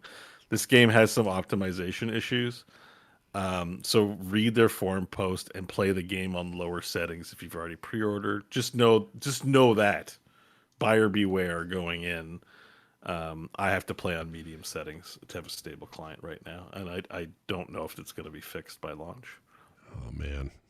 But it still looks good, still fun and great game. I don't care. I'm whatever. I'm still really enjoying the game. So all right, I'm looking forward to it. Whenever you guys want to play Darktide, I'm in every day playing that game. You play? Did we talk about it before? You played For the King, or was that pre-show? I don't remember. It might have been pre-show, but I just mentioned here I played a bit of Vermintide because Croft and Mike are playing. That game remains fun, and we barely scratched the surface. I know it was repetitive, but they have added the Winds of Magic. We didn't really play during that, so there's actually a lot of content in there that we haven't touched. And I don't expect to touch it with Mike and Croft because we won't play that much. But I want to get in there and play that more. There's really fun progression in there. And For the King was just my COVID game at first because I didn't want to think too much. I didn't want an action game. So I just love playing that game. It's great. Looking forward to part 2. I love that game. And I also played a few hours of God of War. Oh! And this is where people are not... the controversial opinion. Oh, I can't wait to hear this. I just want to say, I understand why it's got a lot of accolades. I like the way the game started, like with the start screen and stuff. A lot of good aesthetic business, a lot of high production value. It might have been the COVID, but I was pretty meh on the whole thing. Wow. I was bored. I stopped. I went to play for the king. I was like, okay. Again, it could be a give it a chance kind of thing. I got through. I killed some big centaur guy, and then I killed the stranger, like the gangly guy. I had to kill him 15 freaking times. Yeah. Kept smashing him through rocks, and I get why people like it. It's like, me man, me smash rock, me smash dig, I me Kratos, shut up, boy. You like that, and I'm like, this guy's a moron. Like I'm not digging Kratos at all or his vibe, and that's part of it. But the game's production values are really good. It seems like it has like okay mechanics. I was like, throw axe, bring axe back. Like, I'm not a big third-person action game guy, and so this wasn't clicking for me. But it might have been the COVID and being cranky and not enjoying it that much. So I may go back wonder to it. why Bo can't sell me on any video game. Anyways, I didn't enjoy God of War that much, but I wouldn't take it away from anyone liking it, and I understand why it has all the reception it does. I think it's a very good product. Yeah. Did you ever play the old ones, like the old Kratos games before this? No, it's my first God of War. Okay, so that I think has by design. There's a lot of reasons why the game resonates with players who played those old games, because those were primarily just ultra violent third-person action games that were very linear and were just all about being hardcore and tearing Cyclopses apart and all of that. And then this comes along and it says a bunch of time has passed. Kratos is a grizzly old dude now. He's no longer the god of war that we think of, and he's also in a very different realm. He's not in Greek mythology anymore. Now he's over here in the, in what the Vikings were into, and he's got a son. And what is that about? And there's a maturity to it that is part of the experience. I think that because of coming from those to this is just such a different approach to what a video game can be, that it's almost magical that it exists. It's a little bit like just imagine some throwaway action game and then they make a masterpiece out of it later on. That's crazy and weird. And I wonder, because you didn't have that connection, and maybe some of that stuff just falls flat. I don't know. Just a guess. It was mostly the gameplay. Like, I can appreciate the cinema. It's like very similar to Death Stranding. It's like I can appreciate the cinematic, one shot that they do with it. Even though I'm like, Kratos isn't a very interesting or likable character to me, but the gameplay itself I was like, oh, this is third-person action game. Like, whoop-de-doo. Definitely is like, that. Yeah, no question about that. Not my cup of tea. So it was like, I don't think I'm going to be able to endure the gameplay just to get to the cutscenes of I find not very likable character. Do you watch? Like, do you watch? But it could have. Do you watch Stargate back in the day? Is that a thing for you? The show? I've seen the movie, but I'm not a big. I don't think I watched it. Never saw the series. Okay, the Probably guy, watched a few episodes. the guy who plays Kratos is from that, and so I have fondness for that. I think if I'm to admit why I like God of War so much in its current incarnation is because I have these other tendrils to it. If I came to it like fresh and also didn't have the love, or didn't have much love for third-person action like you're describing, I probably might like it less. I think it's probably mostly if he just doesn't like the genre, because I think God of War, I think it plays great. I think the gameplay is really solid for It's a really good game. action game. Yeah.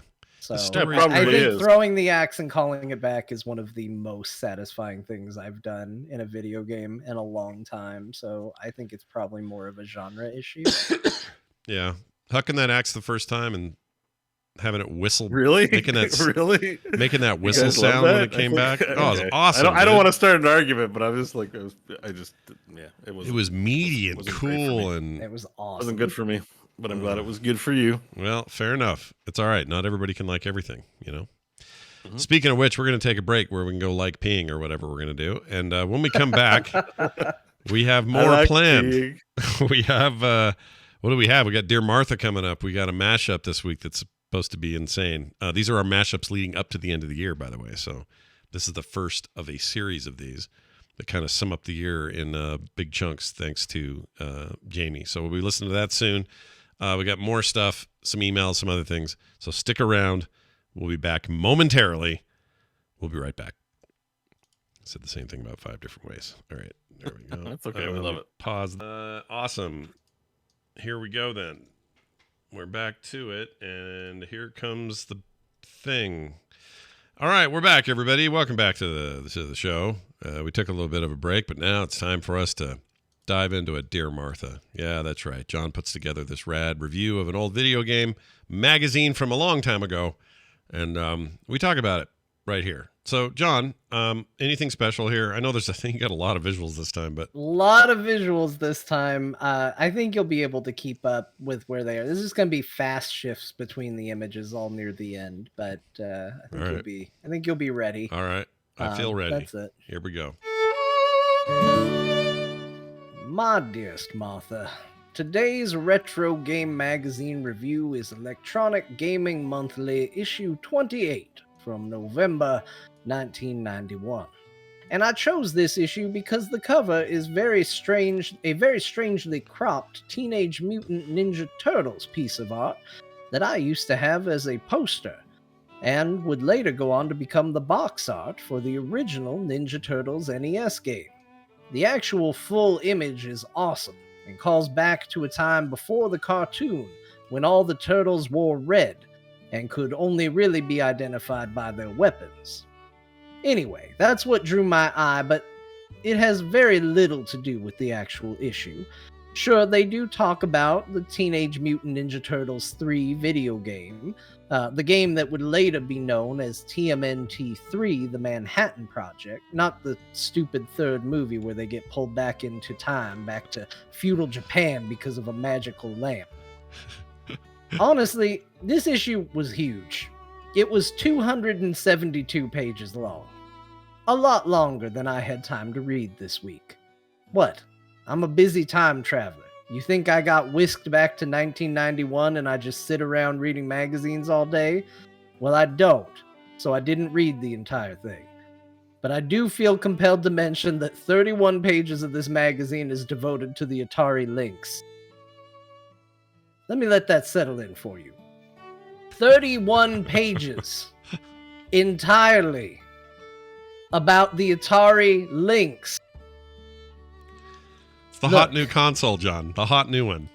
It's a glorified ad posing as an article, but it's also the most anyone has ever talked about the Lynx prior to the magazine being published, and it is also the most anyone has said on the matter ever since.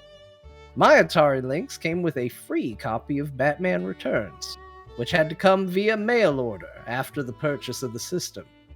I think the game finally showed up a year later, when I was already all the way done with being an Atari Lynx owner. Also, the game was bad.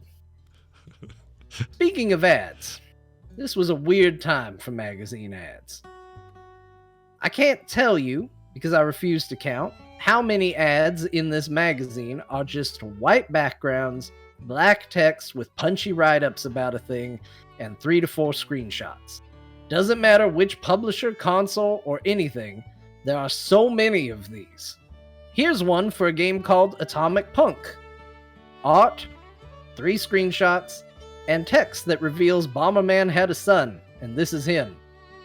Maybe it's a Nintendo thing. Maybe it's a Hudson Soft thing. Nope, here's another one for a Sega Game Gear game called Devilish. Art, 3 screenshots, text talking about UFOs in this occult game. Can I do another one? Sure can. Here's Bugs Bunny Crazy Castle 2. Art, 2 screenshots, text revealing he used to date someone named Honey Bunny. Or, here's a Super Nintendo game called Draken. Art, 2 screenshots, text promising 3D on the SNES, so I'm sure it's great. However, one of my favorites is for the Captain Planet game. It's a lot like the others, but instead of screenshots, it's random pictures from the show, and the text says, "We took some of the worst garbage on TV and turned it into a great video game." Now, yes, I know they mean pollution, but that's not how it sounds. It's a self slam. That's great. But as fun as a template or accidentally dunking on your own IP is, my personal favorite ad in this issue is for the Gamekeeper, a large carrying case for your Game Boy games. It's like the print version of Has This Ever Happened to You? Complete with a kid trying to carry so much, he's literally a chomp away from eating one of his games. But just look how happy he is to have that Gamekeeper, Martha. Just look. Well, that's my retro magazine review. Another example of me just talking about myself, the advertisements, and then leaving you with a sense that I didn't actually read or review anything. In fact, you might be waiting for me to correct those assumptions, but I'm not going to. Just try not to think too much about it. Much like my penchant for offering visual observational humor in a purely auditory format, or the exceptionally thin meta time travel story layer over this whole ordeal, it's better that you know it's there, but not really linger on it. Yours in time, S. Beckett 91. Oh, man. Very poetic ending to this one. I like that one a lot. The Game Boy really is the best console ever made. It was pretty great. Handheld. It was pretty great. Except that kid's got that big, weird, freaking thing. I had on the it. magnifying glass. Is that what you're about to say? Yeah, it's so big though. It's like a giant hood on the front, and then comes around. It's like a whole separate device. But look how happy he is, Scott. Look at the joy in that kid's He's face. pretty stoked. I'll give you that. And he's wearing acid wash jeans, so it's perfect for the time. Also, I didn't realize that Bomberman was Tekashi 6ix9ine's dad. Is it really? Wait, what? No, but like the rainbow hair. This rainbow hair kid looks like that rapper guy. Yeah, that's Bomberman's son right there. Yep, that's he's him. the guy. That's canon. That's that's in universe. Never even heard of that game. So. I'm not joking. I could have done. There were 6 pictures of ads like this. Yeah. I could have probably done 15 or 16, where it's just white background, black text, little blurb, 3 to 4 screenshots. Yeah. It's shocking how much of this magazine is just that for the advertising. Wow. It feels early for that. 91 I would have thought was a more pure journalistic time for these magazines, and not the ad fest that they became in the 90s. Late 90s, I guess, but that's, I don't know, surprises me. Never know. Well, you're doing a great service for us and for the people of the world, and we hope you continue to do it. Real quick, I wanted to mention this: Blizzard no longer can do China stuff. They had a disagreement, not a disagreement. Basically, their deal with NetEase ended to carry Overwatch, World of Warcraft, StarCraft stuff, pretty much everything except Diablo Immortal. It's a separate agreement, so this isn't affected right now.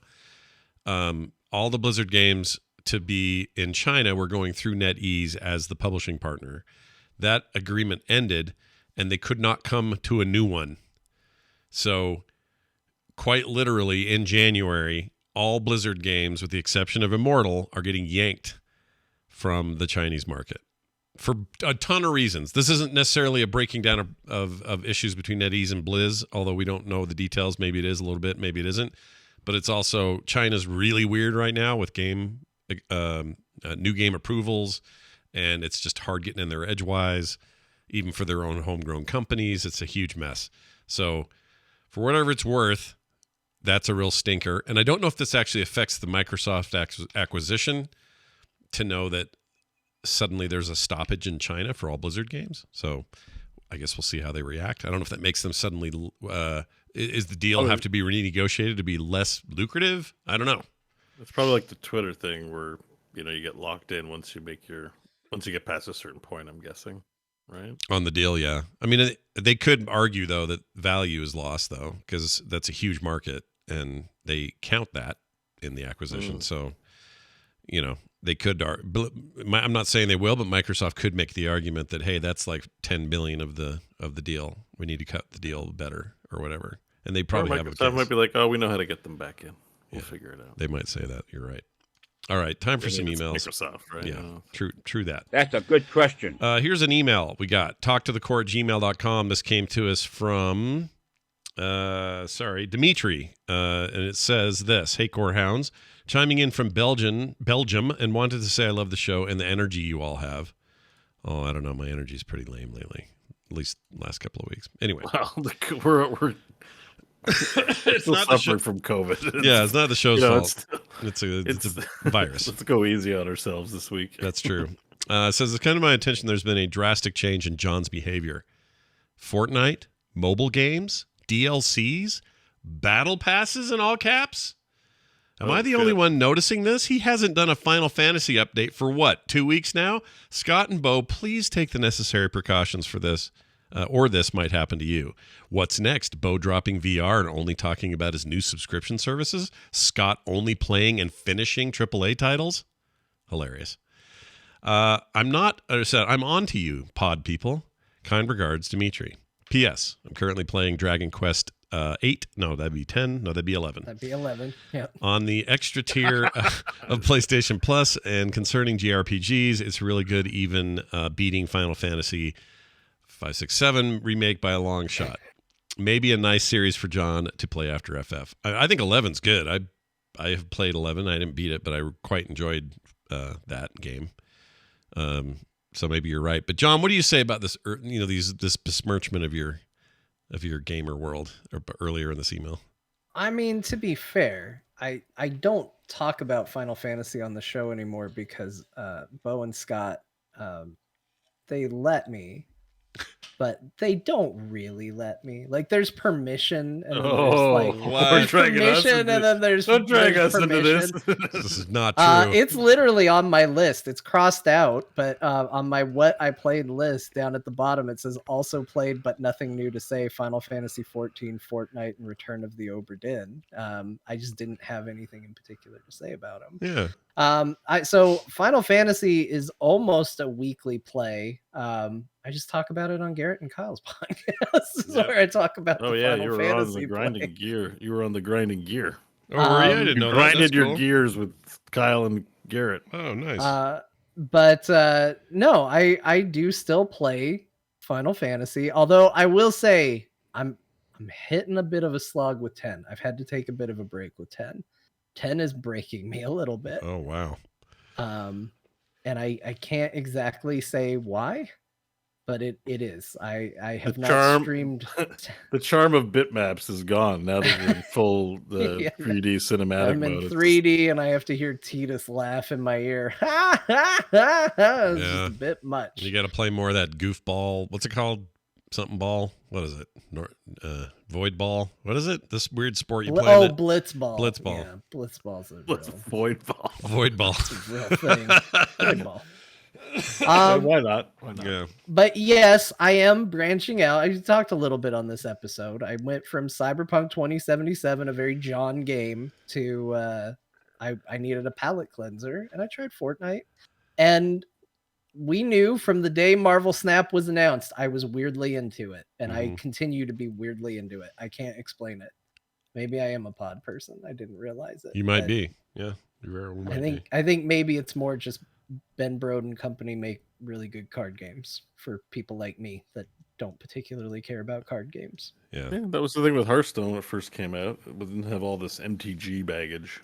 It was only 40 cards in a deck. Whoa. Yeah. For 30. Right. They the same DNA is there for sure of making it more accessible. Yeah. Yeah. And fun. So, but I think it's important to branch out every now and then. Try genres you don't typically like. That's why I tried Death Stranding, to be honest. Like, will I like this? And who knows? Maybe I will. Right now, holding two trigger buttons to not fall over is a little weird. But you had a fine range of games. There's nothing wrong with the games. I agree. Yeah, you had the most diverse group of the day, for sure. I'm used to me having too many weird games on my list, but you had a bunch. That's good. I'm also once again back in a lull of not knowing what to play. Yeah, those come and go. Sure. Darktide. Darktide. I'm just worried I might get burned out of Darktide before Someone we all say get something? to play. Darktide. Here's a quick text from Randy, who wrote in, not Frog Pants Randy, different Randy. Says, "Hey guys, love the show. On your last episode, John made reference to the Denny's in Phoenix. I live here as well, and it's a very real thing. Probably one of the better Denny's around," says Randy. So That's right. nothing but confirmation that gay Denny's is the best Denny's. Yes, they have a reputation, and as a result, they try. Yeah. They have that. If you're just another Denny's, you don't try. But if you are the gay Denny's, which is also known as the good Denny's, then you have to have a standard. I agree, and I think that sounds great. And I would love to visit that Denny's next time I'm in Phoenix, and I will. My brother lives there. I should go there anyway, and John lives there. I should see John. Yeah. Sort of. You're not in Phoenix proper anymore, right? No, Yeah. but we're all close. You're all cooking in the same pot. Yeah, yeah, we're all in the same oven. Yep. All right, now to the big moment of our day. Jamie did a new mashup, and it is part of our finals of the year mashups, and I'm very excited to hear this one. This one really kicks it off. Is this because he released a tweet? Mm-hmm. Saying, I guess he's doing one focusing on each of us. Is this part of that suite? This is like the final big here's all of us stuff, and then all future ones will be like here's a John centric one, here's a Bo centric one, here's the best of Scott for the year. So he's doing the good hard work out there, and he did this one. So let's give it a shot. First of all, I'll tell you what the results are. For the name, it's called Stay a While and Glisten. And the poll results, 44%, 0.7% for me, 44.7. Bo at 10.5. I don't know why I said it that way. And John at 44.7. John and I are tied. Wow. For this. Wait, that math isn't right, is it? No, that's right. What is it? It's close enough. It's close right? enough. We're all having number problems today, so Yeah. I'm hesitant to hang on. Let me get the calculator. It doesn't look right. I'm getting Windows calculator out. 4 and 4, that would be... We're missing a 0.1 Yeah, somewhere. it doesn't equal a perfect 100%. 0.1% is other. Okay. in a 3-option thing, there's always a person that's a little unsure when they Sure. do it. It's a margin of error. We get it. Anyway, so as scientific as all this is, we are going to now play this one. It is called Stay a While and Glisten. Enjoy. Hey, give me a mirror. I can go change. I can get a wiener. I can get a wiener real quick. It's not a problem. Yeah. Please insert something in me. I'm gonna die.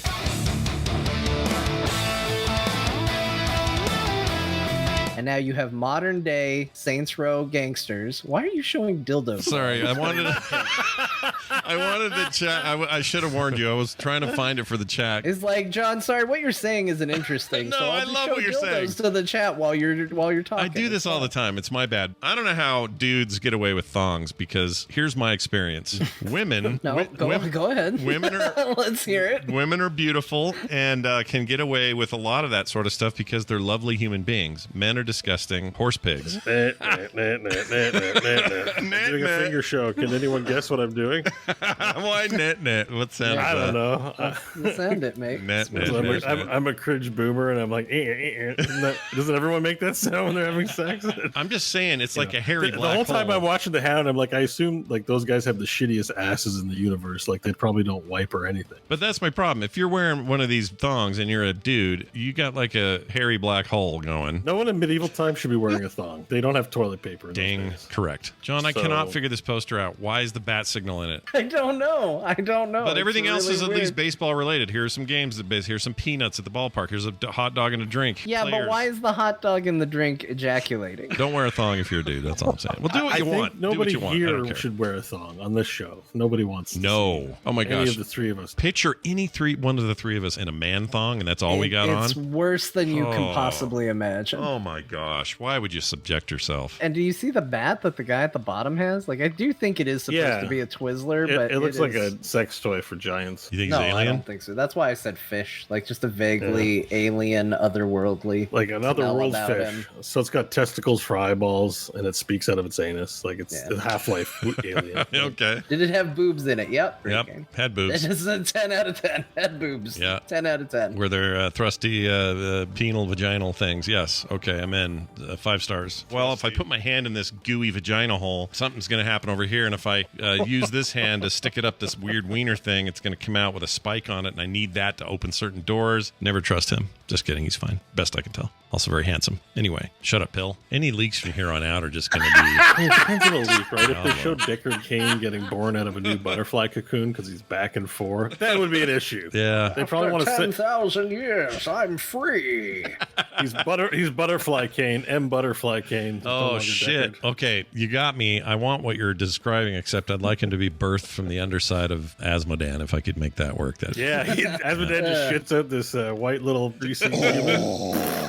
I guess we killed him, so he's dead. Can you do the VA for his birth? Like, what is the first thing he says when he's born? Oh, stay a while and glisten. He's Because he's full of placenta. Yeah. Asmodan's placenta. Ugh. I'm glad you got it. I thought I was going to need to describe it. All right. Stay a while and glisten is today's title. We're not doing anything but that. That's hilarious. And I did. I named the episode Stay a While and Glisten, and I still forgot John did it. I didn't remember any of that conversation I don't either. at all. It's all Wow. It's all in the past. We had a tame one today. That's the one thing I've learned from listening to that. I'm like, I don't think we said the word ejaculation, dildo, No. put my wrist in a vagina, like none of that. None of it. No. What was I even? Yeah. Oh, I was describing Gordon. Scorn. Yeah, that game. Yeah. Oh my gosh, that game's so gross. All right. Well done. Thank you, Jamie. Can't wait for these end of year stuff that you're putting together. Great stuff. As always, I want to thank a couple of patrons for joining the show since we last spoke. Seb, Doug, Kenneth, Ivan, Casual Terror, and Jim Jensen. All of them. All of them joined up. And Something about Casual Terror in between Ivan and Jim Jensen that really just got to me. it's pretty It good. was like Ivan, Casual Terror, Jim Jensen. Jim They Jensen. just, Yeah. We just let a demon sit there in the middle without too much scrutiny. yes, they didn't seem to notice. He didn't notice I was here. Casual Terror could be like an Eastern European name, like Casual Terror. Casual Terror. Yeah. Well, we are pronouncing it very wrong. I am Casual Terror, and I am from Lithuania. See, you've convinced me. We've besmirched this poor man's reputation. But thank you all. You guys are all great. And Jim Jensen, he is the nicest guy ever. He also gave us COVID. He's the COVID guy. Oh, wait, not you, but okay. I was like, wow. So Jim lives near here. He's a local, and he'll come by once in a while. And the other day, 2 weeks ago, brought some gifts for Kim's birthday and some clothes for the kids, and just they're just wonderful human beings. And they didn't know it, but they brought COVID with them, gave it to us, and then about the same time as us started having symptoms, and then everybody was sick after that. So. And then you gave it to me. And then I gave it to Bo via Discord. VR chat. Yeah, VR chat. That's what I meant to say. We were doing some of that, what do you call it? Rubbing up on your number or the name? What's it called? Rubbing up on your number name. No. There's a number. There's a name for this. Maybe you want to rub it up on your number ERP? name? ERP. I was doing some ERP with Bo, and I gave it to Bo. So ERP is what? And Erotic role play. There we go. Okay. Yeah. I got to get in there again. I was so mad. I can't. We're live. Oh man, I Scott can't- did not think about how that transition. No, would I said sound. that wrong. What's ERP again? But I Erotic can't. roleplay? I can't Yeah, get I gotta VR there. or I can't get Among Us VR to run. It keeps crashing in Steam, and I've been mad at my headset ever since, and I haven't touched it. Oh wait, we forgot to talk about sex chess.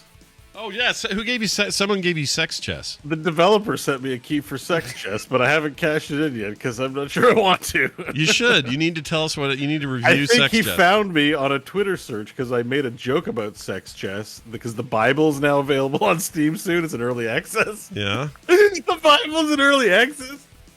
I made a joke on Twitter. I'm like, after sex chess, you can read the Bible. Yeah. And I think he found me and sent me a key. There's no text, no message, just key. Wow. Here's your sperm. You know? Wow. I was sad to hear you got a key because we ended a show like 2 weeks ago, and the first thing I did after we ended the show was go, guys, there's a game on Steam called Sex Chess, and I started sending you screenshots of it. Yeah. Yeah. We didn't even get to talk do about it on this the show. experiment. Make a joke tweet, like try to make a Dees one, and see if he sends you a key. And it worked for me. Yeah. I'm looking at it right now. Hold on. The name of the company that makes it is, I think, Evil Boobs Dev or something like that. Mm-hmm. And they do, and that's his Twitter name. That's how I put 2 and 2 together. It's so the best Evil Boobs Cult. The best I can tell is the people on the board are naked, and when they go and they get let's say a bishop gets a pawn, then they really do get it. a pawn. Yeah. They get upon the pawn. Well, the picture Oh, I sent geez. you was a dude with an elephant head and an erection. It's horrendous. But I read the Steam reviews, and apparently it doesn't even follow the rules of actual chess. So there's a lot of chess purists in there complaining. Excuse me, but this game of chess does not have en passant, which is an important move in chess. Oh my Thumbs gosh. down. It's reviewed really well. People like it. No, is it? Yeah. Bo, try it. I think people just review porn games well because sometimes you just see the Chad in ASCII. Look, if As you're a playing a review. game and the game makes you finish, you're Look, in a good state. Here's a review. here's a thumbs up review. Hang on, listen to this. All right, I'm gonna die. I'm gonna Bismuth die. says, Sorry. best chess game ever. Who knew pawns could move to any space on the board? That's amazing. That tells me, you know what that tells me? That tells me that the game is more about the sex and less about the chess, and the fact that there are people buying this game and are mad about the chess rules. I don't even know what to make of that. I think it's wonderful. What a wonderful thing. But you can buy chess in so many other ways. I don't know. Yes, but I want to play a stimulating game of chess, and then I want to touch myself while looking at the pieces. Yes. And I want to play serious chess. I don't want to play kiddie chess. I want to play seriously. See, honestly, you might be right as to why that's so weird, but anyway, more on sex chess after Bo has a chance. By the to way, play. this guy, speaking of one-handed games, there should be a porn survivors game. Oh, there is. I almost bought it as part of the test, and then I got too embarrassed about the idea that people would see that I bought and played We've come it. this But far there is, down the there well of is- there is survivor one games. You I have almost Yeah. played it. What's the name? What is it? There's a Fuck off, less survivors. porny one, and then there's a actual porny one. It's the same game, but they have like a censored version. I don't remember what I saw a called, zombie one that kind of looked interesting. As long as these games are like $4, I'll probably keep trying them. But I don't know if I want a porn one or not. Because what It's do you called God, Sexy Mystic Survivors. That's what it is. Sexy Oh, Mystic. sounds great. So, do not show footage of Sexy Mystic Survivors to the stream, Scott. Okay, but how? But okay. They might see the reflection of my glasses. Everyone squint really hard. Hey, it's 10% off right now. All right, let's see. Hey, this looks just as good as Soulstone Survivors, man. It does actually. I think it might be artistically the best quality one that Whoa, I've okay, seen. there's of these. some big areolas there. So hold on a second though. Is this? Yeah, this looks. The gameplay kind of looks legit. Yeah, it does. That's why I thought about trying it, but then I was like, I don't know if I want to have people seeing that I played this. But then what happens? You in between?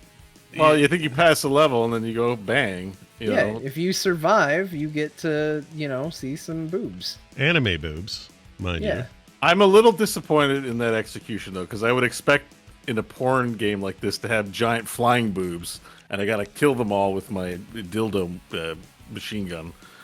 Hey, Mango Party, who makes that game, they made Orc Massage. These are the same people. Are you Oh. kiting me? No, Are for you real. kidding me? That's what it says right down here below. They make a bunch of games called like Latex Dungeon, Beautiful Mystic Oh my Survivor. We already God. did that. Beautiful Mystic Defenders. You don't like Tower Defense, so I got- no for that one. Something called I Got a Cat. That's weird. I don't know what to make of that. All right. Well, anyway. No, it's I got a cat made. I think Oh. that's what you're- Oh, I read it I wrong. got a cat. Would be a really curious, like very pure, innocent, touching game in this library of porn. Yeah, it's like It's a I very got a cat. prolific developer though. They have lots of titles, all for $1. Yeah, they're not slowing down for anyone. Anyway, go check those out if you're so inclined. Next week we'll be back together and doing another one of these as we hurtle towards the Christmas holiday. sometime before the first of the year, we will have our list of best games of 2022. And we should probably put our heads together and talk about how we want to structure that this year. But I think it could categories, what games we finished. Yeah, should be fun. Oh, that's going to be fun. Games finished. Yep, finished games. Best early access games that aren't actually out yet. Best games we barely touched. Best Elden Ring. Best Elden Ring. I think there's just there's only one. And the award for Best Elden Ring goes to Elden Ring. Yeah, oh my gosh, the competition must have been stiff. Anyway, that'll be next time right here on Play. No, this isn't Play Retro. Right here on Core. So do that. In the meantime, go have some fun. Go play some games. Don't get COVID. It really sucks. And we'll be back next time with more. We'll see you then.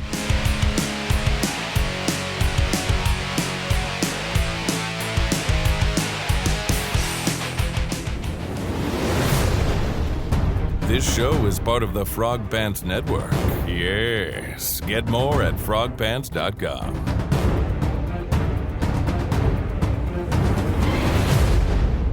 A fine slave you would have made. Yeah. Yeah, that was a dragon. I found a game called Take Me to the Dungeon. Oh, Lord. And it's slated